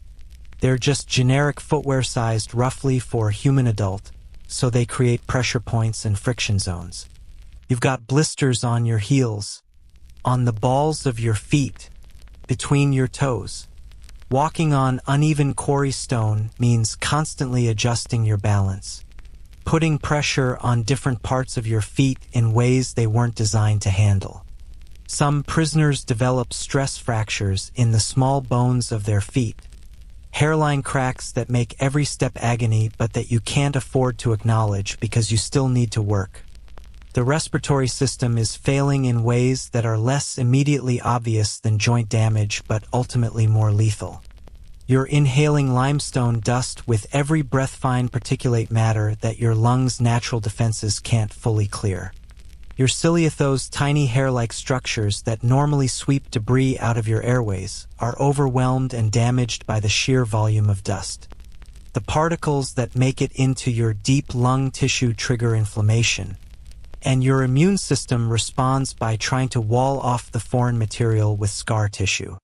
This is the beginning of silicosis, or in this case pneumoconiosis from limestone rather than silica, but the mechanism is similar. Progressive scarring of lung tissue that makes breathing increasingly difficult. You've developed a persistent cough that's become part of your background existence. Every morning you wake up coughing, expelling gray-tinged phlegm that's your lungs' attempt to clear accumulated dust. Throughout the day you cough intermittently, and by evening the coughing fits can be violent enough to leave you gasping. Some of the longer-term prisoners cough blood-bright red if it's from throat irritation, darker if it's from deeper in the lungs. Historians still argue about the typical progression timeline for Quarry-acquired lung disease, but the general consensus is that significant impairment develops within months, and fatal disease within a few years. Your cardiovascular system is being stressed by the combination of heavy labor, inadequate nutrition, and chronic dehydration. Your heart is working overtime, trying to deliver oxygen and nutrients to muscles that are being pushed beyond their limits while operating on insufficient fuel. You've probably developed an arrhythmia by now, irregular heartbeats that you experience as occasional fluttering or pounding sensations in your chest. Your resting heart rate has increased as your heart tries to compensate for anemia from poor nutrition and the decreased oxygen-carrying capacity that comes from early-stage lung disease. The digestive system is in constant revolt.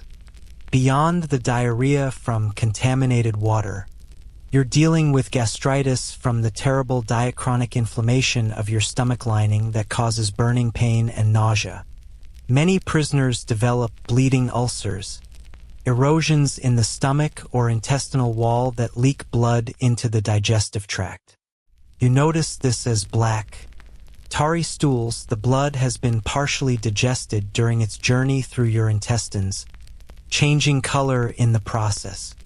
If the bleeding is severe enough, you'll eventually vomit blood too, though by that point you're probably too far gone to recover. Your teeth are loosening in their sockets, partly from scurvy's effect on connective tissue, partly from the chronic malnutrition affecting bone density in your jaw. Chewing that rock-hard bread is becoming genuinely difficult as your teeth shift and ache. Some prisoners have lost teeth entirely, the roots finally releasing their hold, leaving bloody gaps that make eating even harder. It's another vicious cycle. Bad nutrition causes dental problems. Dental problems make eating more difficult. Eating difficulties worsen nutrition. The skin is developing its own catalog of problems. Beyond the obvious wounds and infections, you've got a persistent rash from a combination of poor hygiene, lice infestation, and contact with contaminated materials. The rash itches constantly, but scratching with your filthy hands just introduces more bacteria and makes everything worse.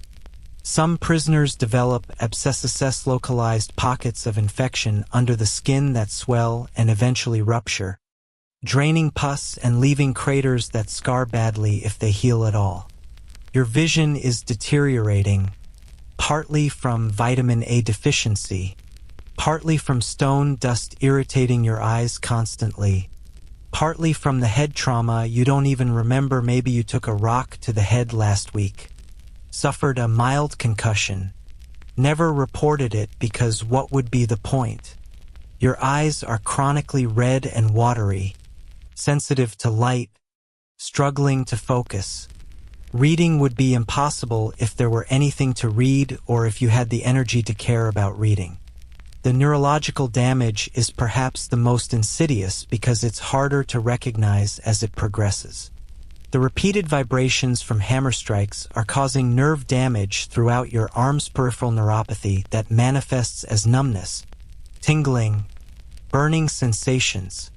Your proprioception, your body's sense of where it is in space, is degrading, making you clumsy and accident-prone.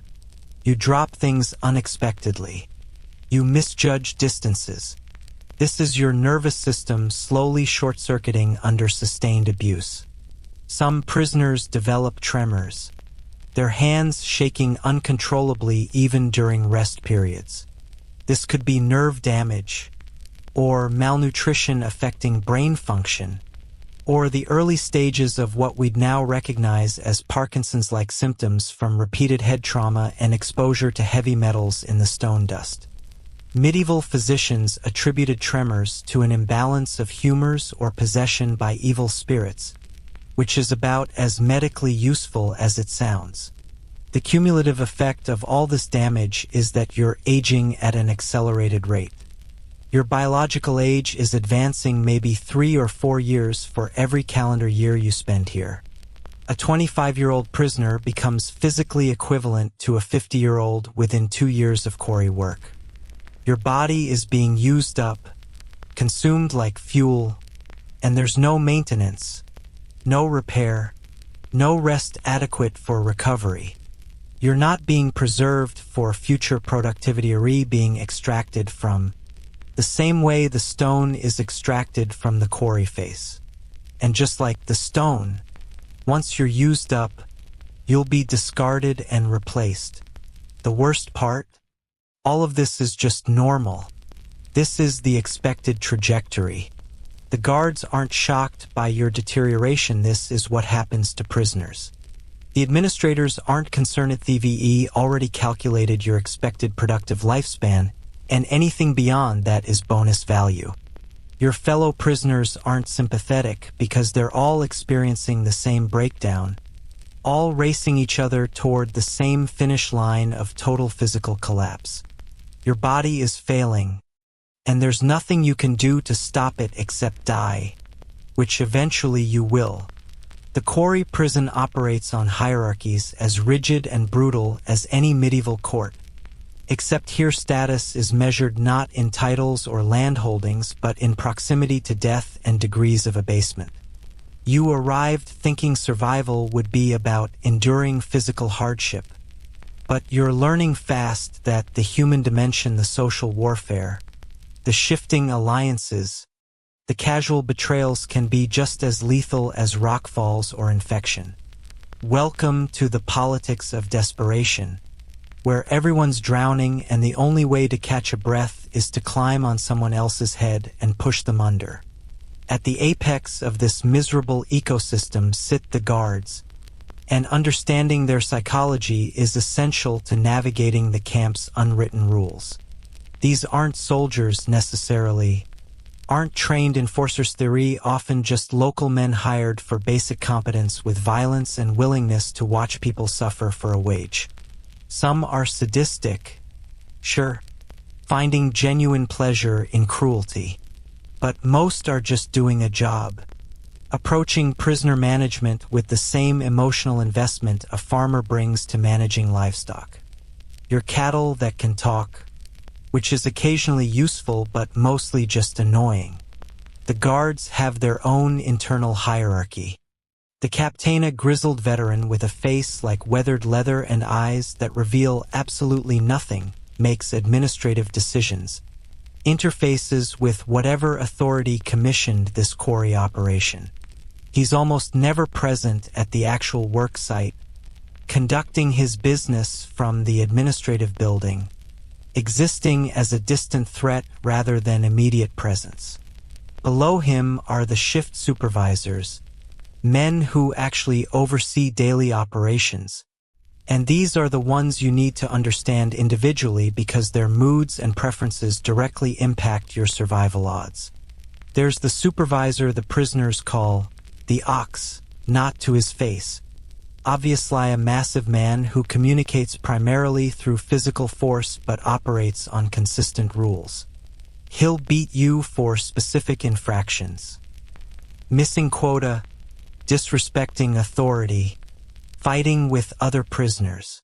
But he's predictable, which makes him manageable. You know where the boundaries are. Then there's the younger supervisor, maybe late 20s, who's still proving himself and compensates for inexperience with excessive aggression. He's dangerous because he's unpredictable, looking for opportunities to demonstrate authority. He'll beat you for looking at him wrong, for not looking at him at all, for existing in a way that somehow challenges his fragile ego.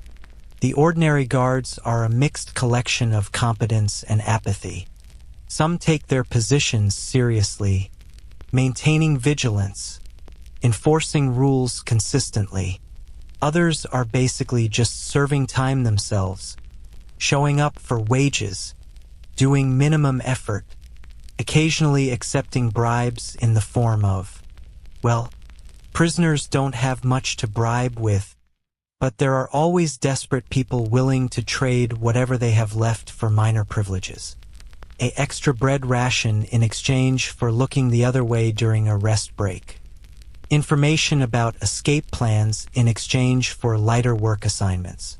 The currency is suffering, and exchange rates fluctuate based on guard mood and camp politics.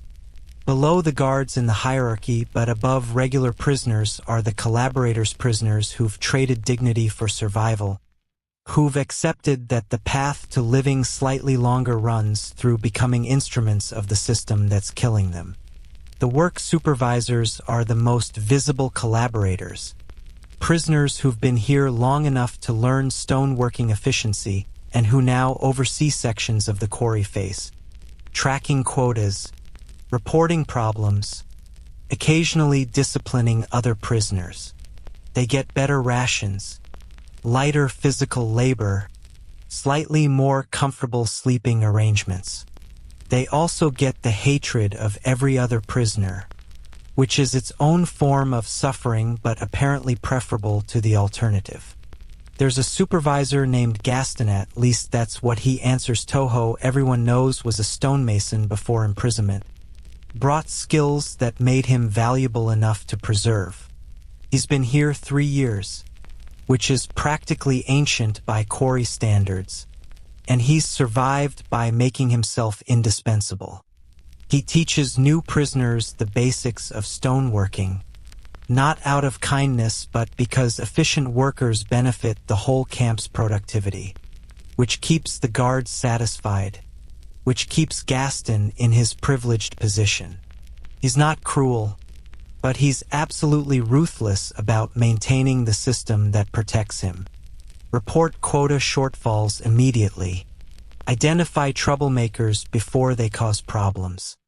Never let compassion interfere with camp efficiency. Then there are the informants, prisoners who trade information for benefits. These are harder to identify because they look like everyone else, exhausted, starving, breaking down physically, but they're watching and listening and reporting on conversations about escape plans, organized resistance, theft of resources, anything the guards would want to know. The informant network is probably extensive, though it's impossible to know for sure because paranoia itself serves the guards' interests. If you can't trust anyone, you won't organize, you won't plot, you'll remain isolated and controllable. You've started to suspect the man who sleeps 3 spaces to your left might be an informant. He asks too many questions, shows too much interest in who's complaining about conditions, who's discussing the theoretical possibility of resistance.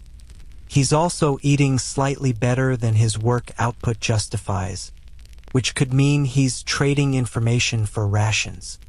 But you can't be sure, and that uncertainty is the point. Maybe he's just naturally curious.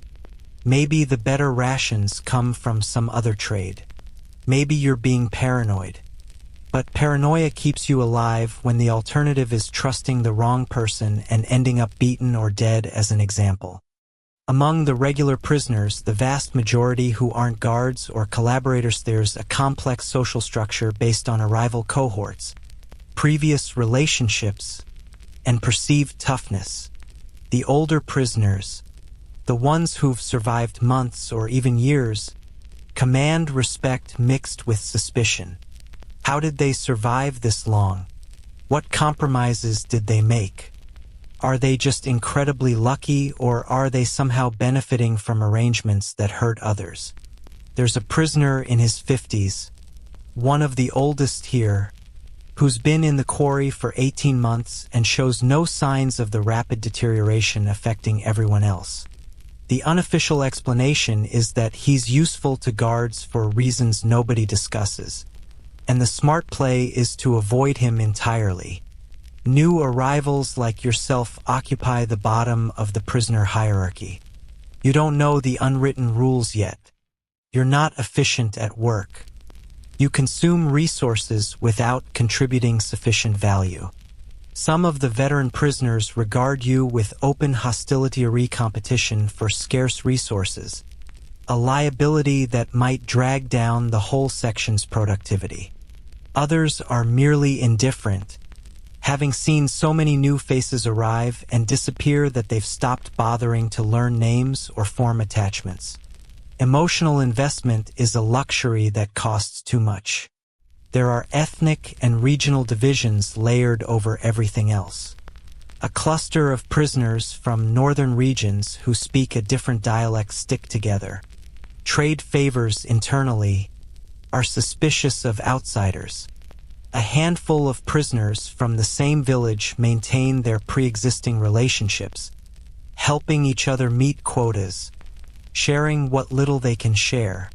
You're alone, no pre-existing connections, which makes you vulnerable but also means you're not bound by obligations to any particular group. It's a strange kind of freedom that feels more like isolation. The sexual politics of the camp are dark territory that everyone understands exists but rarely discusses openly. There are very few women prisoners, maybe 1 in 20, and their experience is categorically worse than the men's.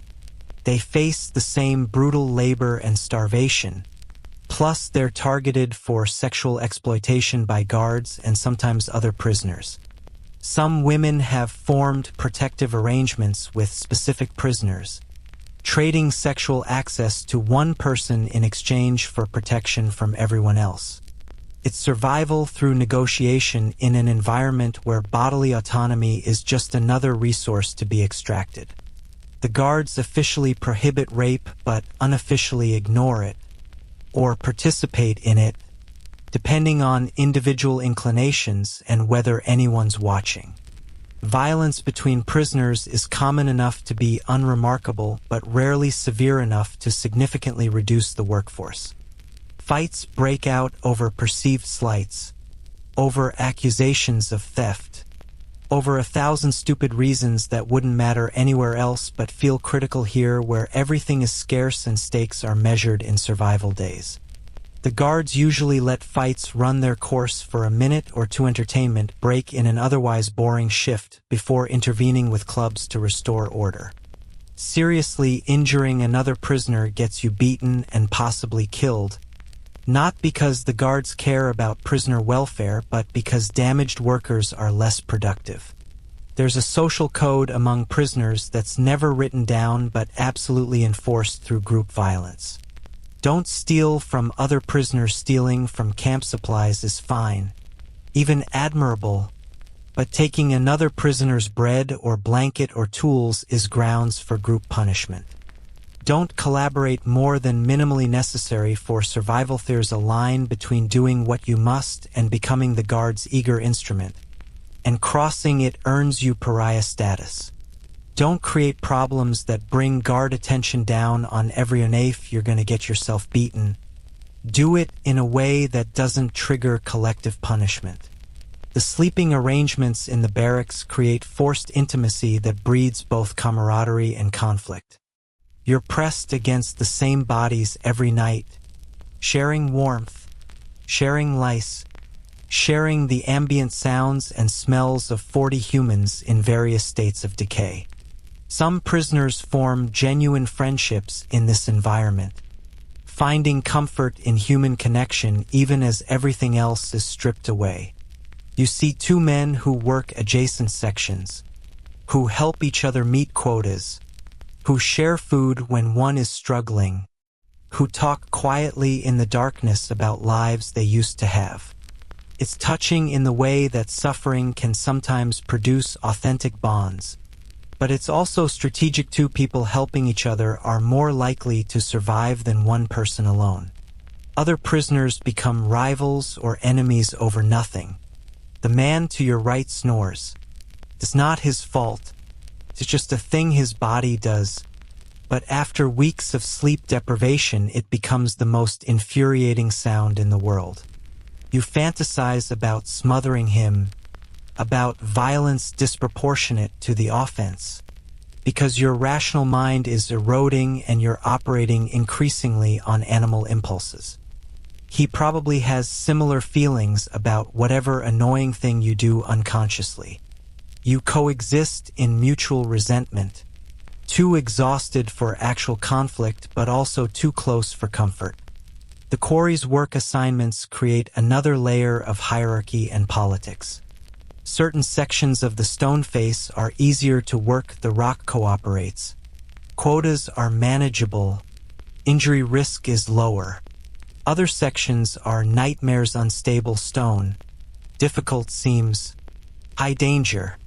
These assignments rotate theoretically, but in practice the collaborators and long-term survivors get preferential treatment. You're stuck in difficult sections because you lack the social capital to trade into better positions. The only way to improve your assignment is to outlast other prisoners until your relative seniority grants some minimal privilege, or to become a collaborator yourself, trading whatever fragments of integrity you have left for slightly better working conditions. There are resistance movements, or at least there are whispered conversations about resistance, though how much is genuine planning versus how much is just therapeutic fantasy is impossible to determine. Someone's always talking about escapathers, supposedly a weak point in the fence, or a guard who could be bribed, or a plan to steal tools and dig a tunnel. These conversations are dangerous because they attract informants and guard attention. But they're also irresistible because hope is addictive even when it's irrational. Most escape discussions go nowhere. Occasionally someone actually tries, and you hear about their recapture and execution, and everyone gets reminded why resistance is futile. The psychological warfare is in some ways more destructive than the physical hardship. You can adapt to hunger, to pain, to exhaustion. Your body finds its limits and operates within them until it can't anymore. But the constant uncertainty about who to trust, the knowledge that anyone might betray you for an extra bread ration, the paranoia that comes from being surveilled constantly by people who look just like you, that erodes sanity in ways that never quite stabilize. You're learning to watch people's eyes during conversations, looking for the micro-expressions that might reveal ulterior motives. You're learning to speak in vague terms about anything sensitive, to test people with small fake confidences before trusting them with real information. You're learning to be suspicious of kindness because kindness here is usually transactional, an investment expecting returns. The one-eyed prisoner who helped you on your second day?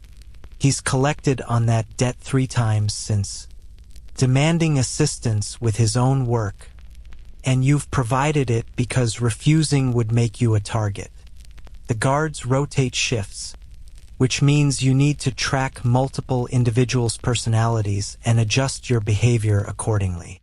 The morning shift supervisor is strict but fair. The afternoon supervisor is lazy and can be worked around. The night supervisor is drinking heavily and his judgment is impaired, which makes him more dangerous because drunk people with authority and clubs are unpredictable.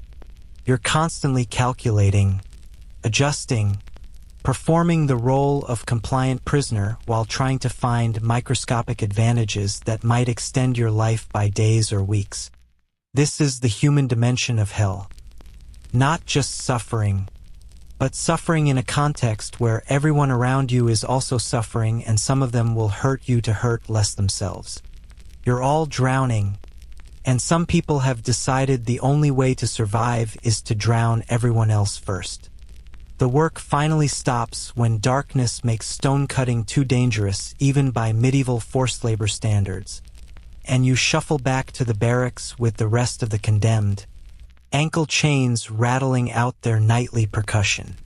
You'd think the end of the work shift would bring relief, some sense of respite, but what you're discovering is that the absence of active torture isn't the same thing as comfort. The barracks at night are their own special category of misery, a different flavor of suffering that trades physical exertion for psychological erosion and the peculiar hell of being unable to rest despite desperate exhaustion. The evening meal happens first. You've covered that inadequate porridge and impossible bread already. Remember? And the 30 or 40 minutes of eating represent maybe the only moments of the day that feel vaguely human. Not pleasant, but human. You're sitting down. You're not swinging a hammer. You're putting something, anything, into your stomach. The conversations around you are mini malevolence, too tired, too focused on eating, but there's occasionally a murmured comment, a dark joke about the day's disasters, a brief exchange of information about work conditions or guard behavior. These fragments of social interaction are precious in ways that would have seemed absurd in your previous life. But now just hearing another human voice saying something that isn't a command or a threat feels like connection. After eating comes the closest thing the camp offers to personal time, though calling it that is generous when you're still chained, still under guard surveillance, still trapped in a space that reeks of unwashed bodies and despair. Some prisoners use this time to attempt basic hygiene. There's a water trough outside the barracks where you can splash your face. Try to rinse some of the day's accumulated stone dust from your skin and hair. The water is cold and probably contaminated, same source as the drinking water, and you don't have soap or towels, so you're mostly just redistributing the filth rather than removing it. But the cold water on your face feels shocking and almost good, a sensation that isn't pain for a few seconds. The truly ambitious prisoners try to wash their clothing, which means taking off your tunic and scrubbing it in the trough while standing there in whatever undergarments you still possess, or nothing at all if those have disintegrated already. The problem is that wet wool takes forever to dry, and you only have one tunic. So now you're either wearing wet clothing to bed or sleeping naked and hoping your tunic dries by morning. Neither option is appealing. Most prisoners just wear their clothes until they literally fall apart, accumulating months of sweat and blood and stone dust until the fabric is more stained than textile. Some prisoners spend their evening time on minor repairs, attempting to wrap their damaged hands with strips of cloth torn from disintegrating garments, trying to fashion better foot padding inside their wooden clogs, using small stones to smooth rough spots on tool handles. These maintenance activities are mostly futile. You don't have proper materials or tools for repair, but the act of trying to improve your situation provides psychological benefit even when the practical results are negligible. It's the illusion of agency, the feeling that you can do something, however small, to influence your circumstances. Others use this time for what might charitably be called religious observance. There's a group of prisoners who gather in one corner of the barracks each evening, kneeling on the dirt floor, murmuring prayers to whatever saints or divine figures they hope might intercede. You can't hear specific words, but you recognize the rhythm of prayer, the desperate bargaining with cosmic powers. Get me out of here, protect me tomorrow, Let me see my family again. At least let my death be quick. The guards don't interfere with this because broken people praying are less threatening than desperate people plotting. And if prayer keeps prisoners docile, then it's functionally useful to the camp's operation. There's one old woman who leads these prayer sessions. Her voice cracking but persistent, and she's maintained this routine every night since you arrived. She's clearly dying. You can see it in the way her body has wasted to angles and shadows, in the wet rattle of her breathing, but she prays anyway, extracting meaning from a situation that's objectively meaningless. You find this either inspirational or pathetic depending on your mood, and tonight you're too exhausted to decide which. Maybe it's both. Maybe the most human thing you can do in an inhuman situation is insist on meaning even when the universe has made its indifference crystal clear. As full darkness settles, prisoners migrate toward their sleeping platforms with the reluctant resignation of people who know sleep won't actually restore them. The barracks have no lighting beyond whatever moonlight filters through gaps in the walls, so you're navigating by memory and touch, shuffling through the darkness, feeling for your designated spot on the sleeping platform. You've learned to walk with your hands extended, feeling for obstacles, because tripping in the dark with ankle chains is an excellent way to break something. Your sleeping spot is where you left it this morning, which is to say it's a section of communal platform roughly 18 inches wide that you share edge to edge with prisoners on either side. The bedding is loose straw that's been here for weeks, maybe months, compressed flat by body weight, smelling like mildew and human excretions.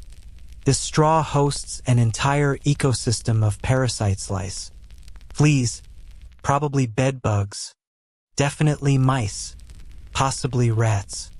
You've given up being bothered by this because being bothered requires energy you don't have.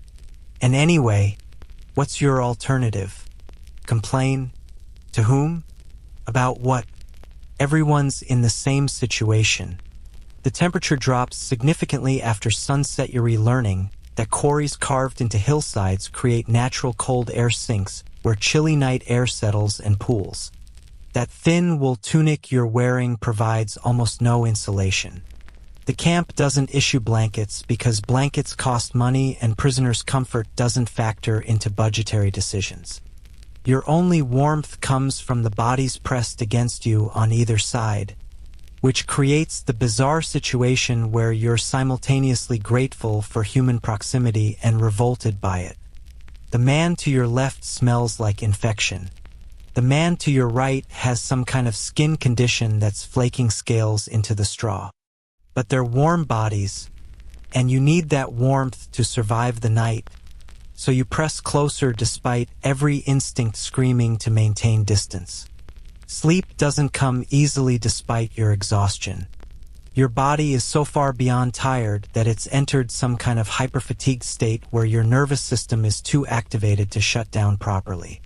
Your muscles are twitching involuntarily, random spasms in your legs, your back, your shoulders. Your hands are throbbing from the day's damage. Your back is sending sharp pain signals whenever you try to find a comfortable position. Except there is no comfortable position when you're lying on wooden boards covered with thin straw, and the angles available to you are limited by the bodies on either side. The sounds of the barracks at night are their own form of torture. 40 prisoners in various stages of physical decay create a symphony of suffering that never quite stops. Someone's coughing that wet, productive cough that suggests lungs filling with fluid. Someone else is whimpering in their sleep, nightmare sounds that go on for minutes. The person 3 bodies down is snoring with grinding intensity.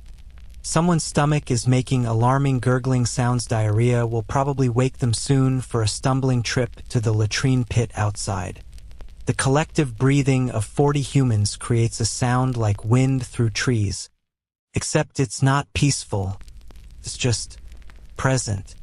Constant, inescapable. The lice are most active at night. You can feel them moving through your hair, across your scalp, occasionally biting with sharp little stings that make you want to scratch, but scratching just creates open wounds that get infected. The fleas are worse, bigger bites, more irritation. You've got flea bites in layers now, new ones appearing before old ones heal, creating patches of inflamed skin that itch constantly.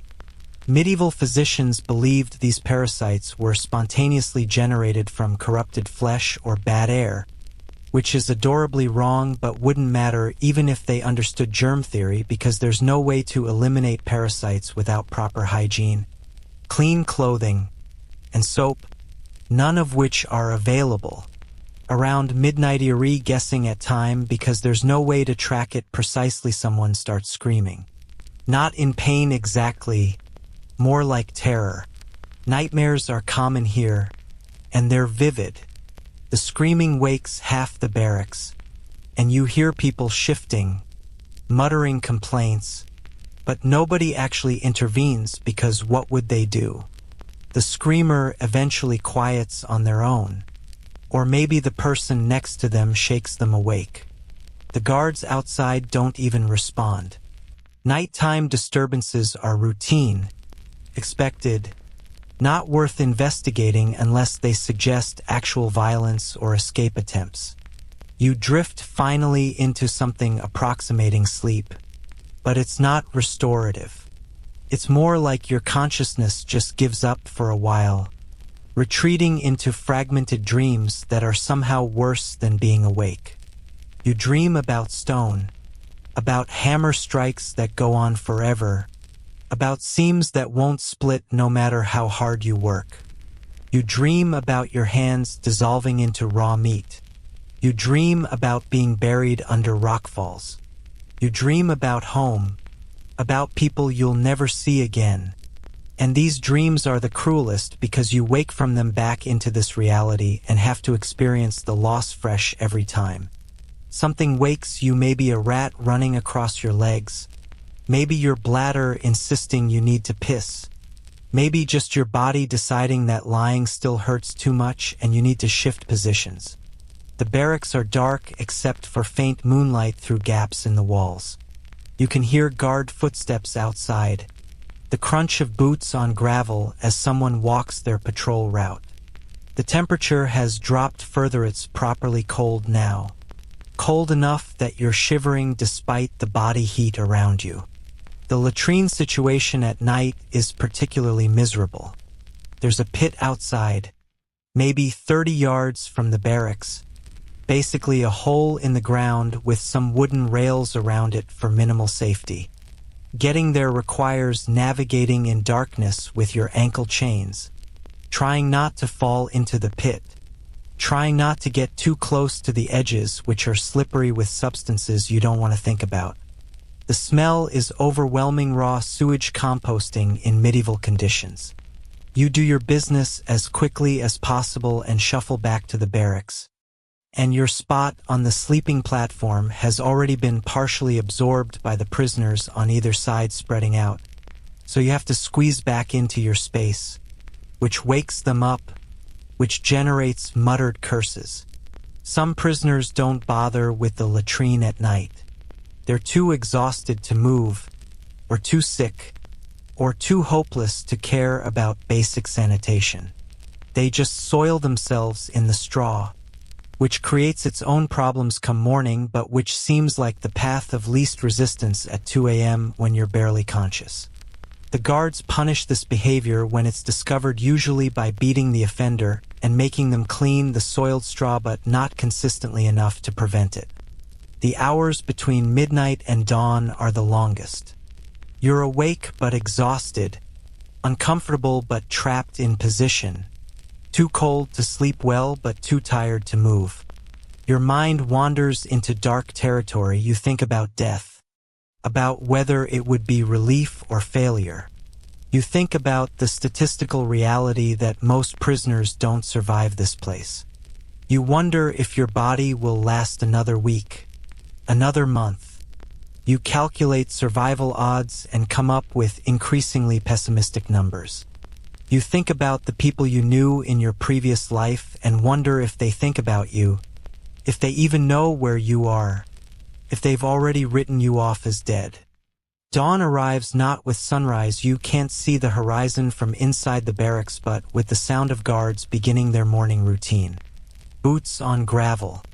Voices calling orders. The day shift arriving to replace the night shift.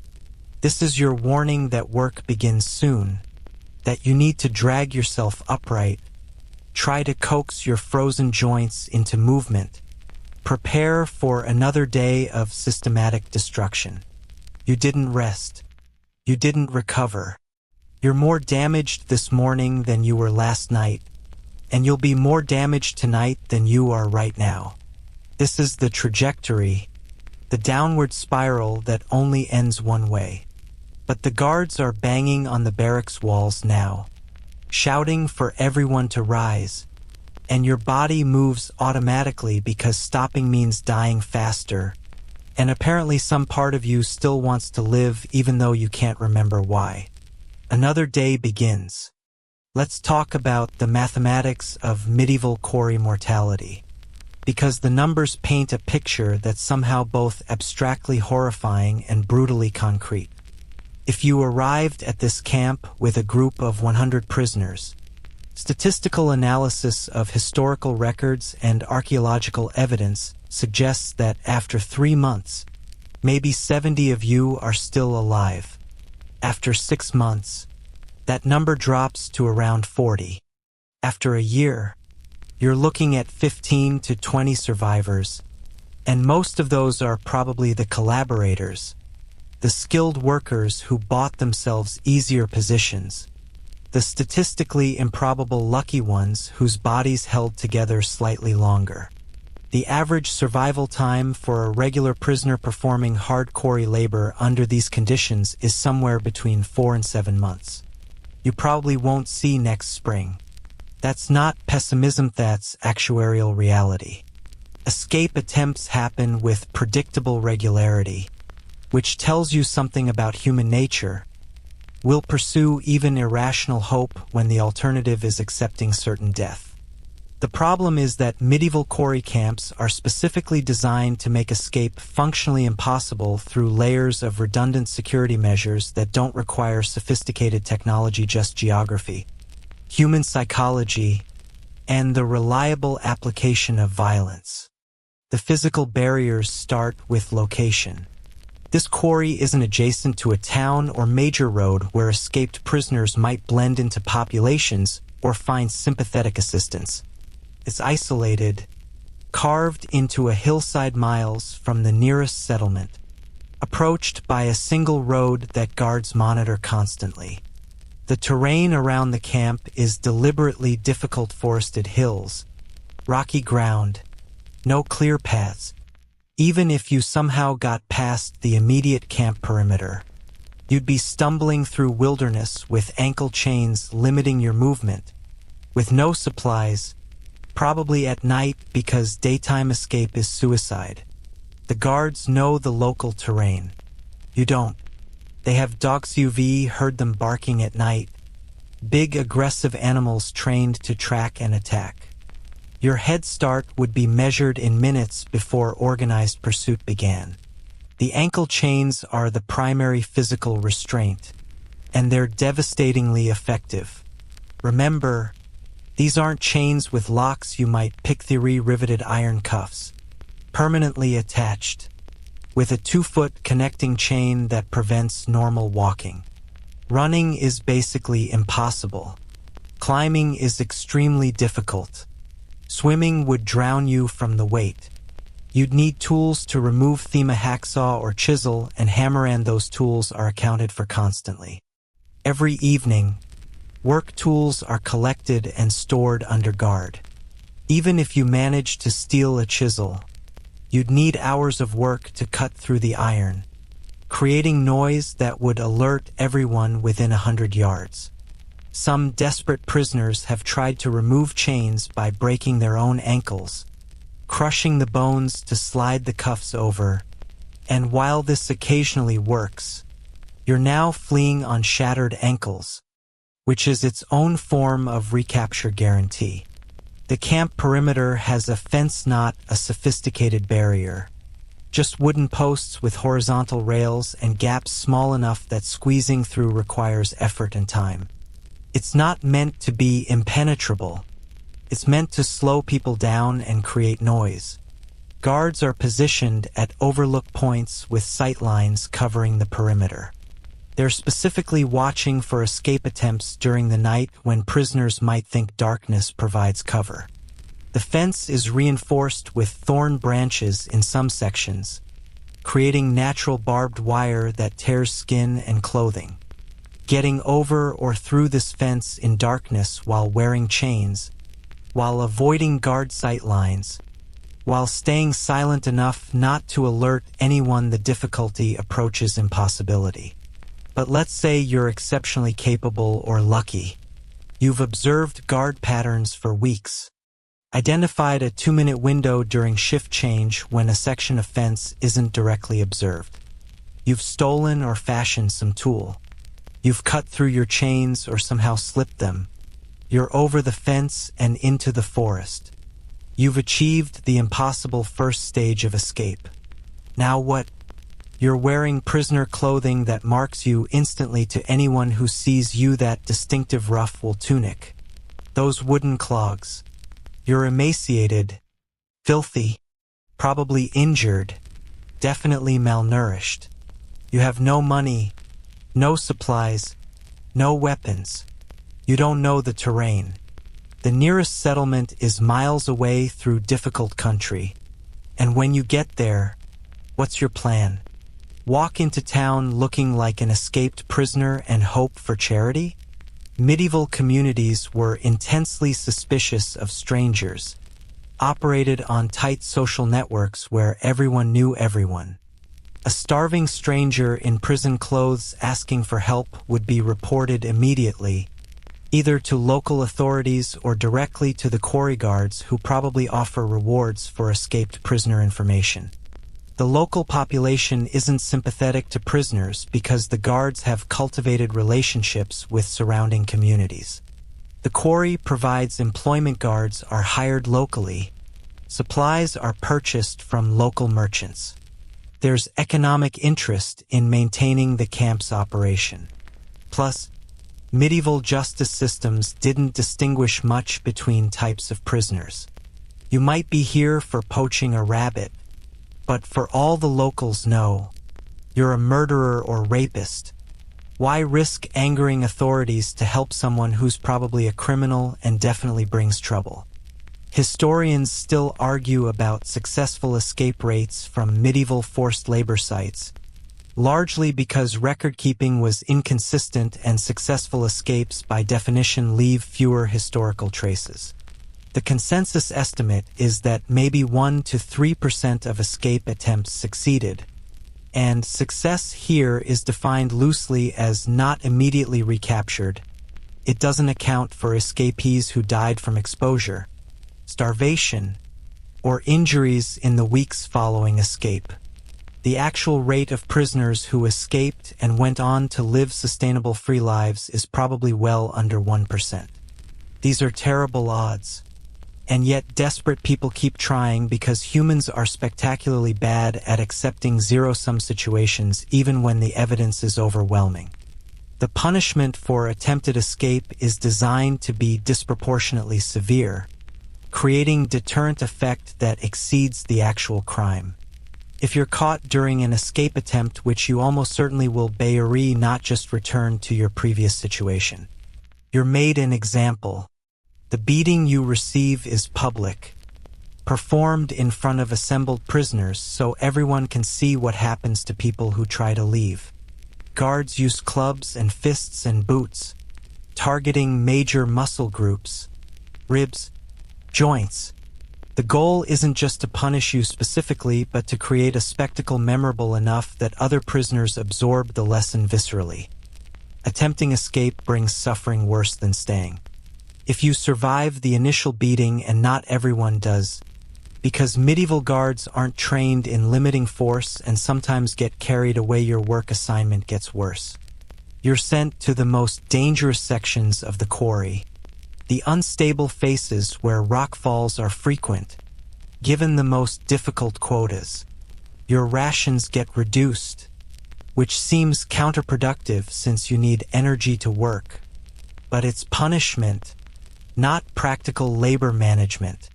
You're marked now, watched more carefully, suspected of continued resistance. Some camps brand escape attempters, literally burning marks into their skin, usually foreheads or cheeks, somewhere visibly so that even if you somehow escaped later, you'd be identifiable as a fugitive forever. The really unlucky escape attempters face execution, and the methods are designed to maximize deterrent effect through spectacular cruelty. Hanging is common, not the quick neck snap version from later centuries, but slow strangulation where you're hauled up and left to kick and choke for minutes until asphyxiation or shock kills you. Sometimes they use crucifixion for particularly defiant prisoners, nailing or tying them to wooden crosses and letting exposure and positional asphyxia do the work over hours or days. The body gets left displayed near the camp entrance as a reminder to everyone arriving and leaving. This is what happens when you try to leave. There are legends among prisoners about successful escapes, whispered stories that circulate through the barracks on dark nights. Someone's cousin's friend supposedly escaped and made it to another country, started a new life. There's a tale about a group of prisoners who overpowered guards during a supply delivery and fled into the forest, evading pursuit for weeks. These stories are probably apocryphal, distorted through multiple retellings, amplified by desperate need for hope. But they persist because prisoners need to believe escape is possible, need to maintain the psychological fiction that you have options even when you don't. You personally have thought about escape every single day since arriving. You've observed guard patterns, noted the gaps in surveillance, mentally mapped the camp perimeter. You've had elaborate fantasies about stealing tools, cutting chains, timing your break perfectly, but you also understand the math. You understand that attempting escape almost certainly means dying slightly faster, maybe much faster than if you just continue working. The question becomes whether a small chance at freedom is worth accelerating your death. And different prisoners answer this differently depending on their pain tolerance, their desperation level, their capacity for hope. Some prisoners attempt escape not because they think they'll succeed, but because they want control over their own death. If you're gonna die anyway, and you probably wouldn't you rather die trying to do something, anything, other than just waiting for the quarry to finish grinding you down? There's a dignity argument here that's emotionally compelling, even if it's strategically stupid. You go out on your terms, making a choice, asserting agency in an environment designed to strip away every form of human autonomy. The fact that your choice ends with you beaten to death or hanging from a gibbet doesn't change the psychological reality that you chose it. You acted. You weren't just a passive victim. Other prisoners view escape attempts as fundamentally selfish because they bring consequences down on everyone. When someone attempts escape, the guards get paranoid, surveillance intensifies, collective punishments get handed out, work quotas increase as compensation for the lost productivity of the dead or severely punished escapee. You're not just risking yourself, you're making everyone else's situation worse for what's almost certainly a futile gesture. This perspective is pragmatic but deeply depressing because it requires accepting that your situation is permanent, that survival depends on compliance, that the best you can hope for is dying slightly slower. The psychology of imprisonment under these conditions creates a peculiar mental state that modern researchers would probably classify as learned helplessness mixed with trauma bonding and Stockholm syndrome. though those terms won't be invented for centuries. Your sense of possible futures narrows radically. You stop thinking about life after the quarry because there probably isn't one. You stop making long-term plans because long-term means next month and you'll probably be dead by then.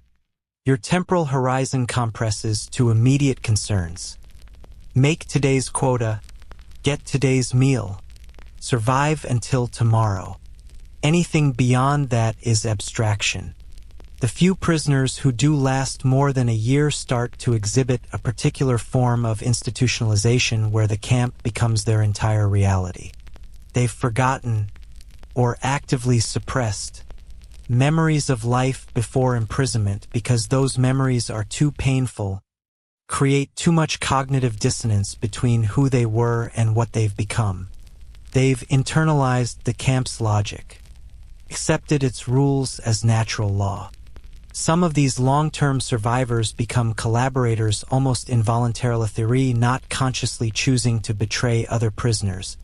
They're just operating within the system's framework because it's the only framework their traumatized minds can process anymore.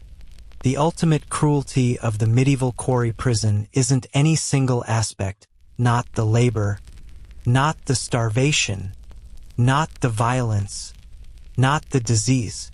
It's the totality, the way every system reinforces every other system to create an environment where human beings are systematically reduced to their most basic components. Bodies that can perform work until they can't, at which point they're discarded. You're not being punished in any meaningful rehabilitative sense. You're not being reformed or taught lessons.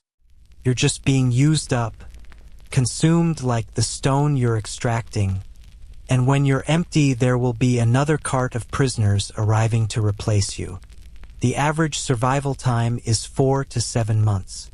You've been here, 3 weeks? 4? Time blurs when every day is identical. You're not even halfway to the average yet, and you can already feel your body failing in ways that aren't going to reverse. Your hands are ruined.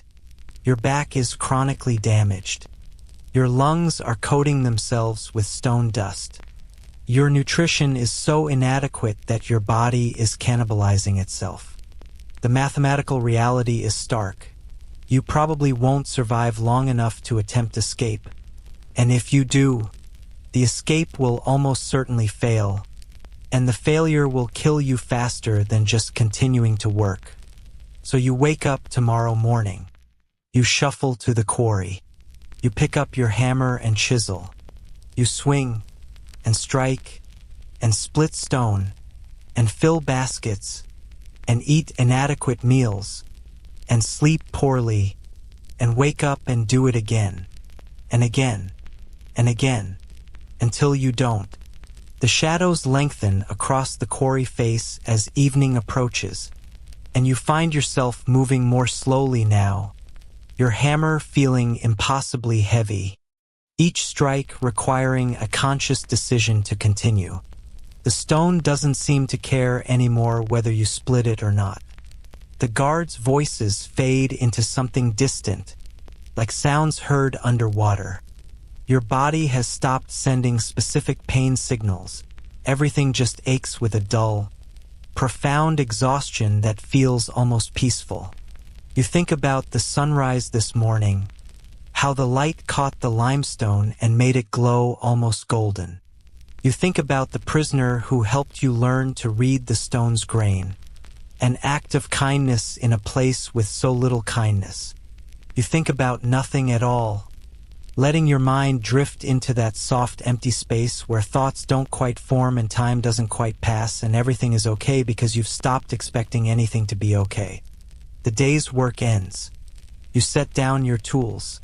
Someone is helping you walk back to the barracks. Or maybe you're walking alone. Or maybe you're floating. The boundaries between things aren't as clear as they used to be. There will be food soon, and sleep, and tomorrow will come or it won't. And either way you've done what you could with what you had. The stars are appearing overhead, distant and cold and beautiful. You can see them through the gaps in the barracks roof as you settle onto your sleeping platform. Someone's breathing beside you. Someone's coughing softly.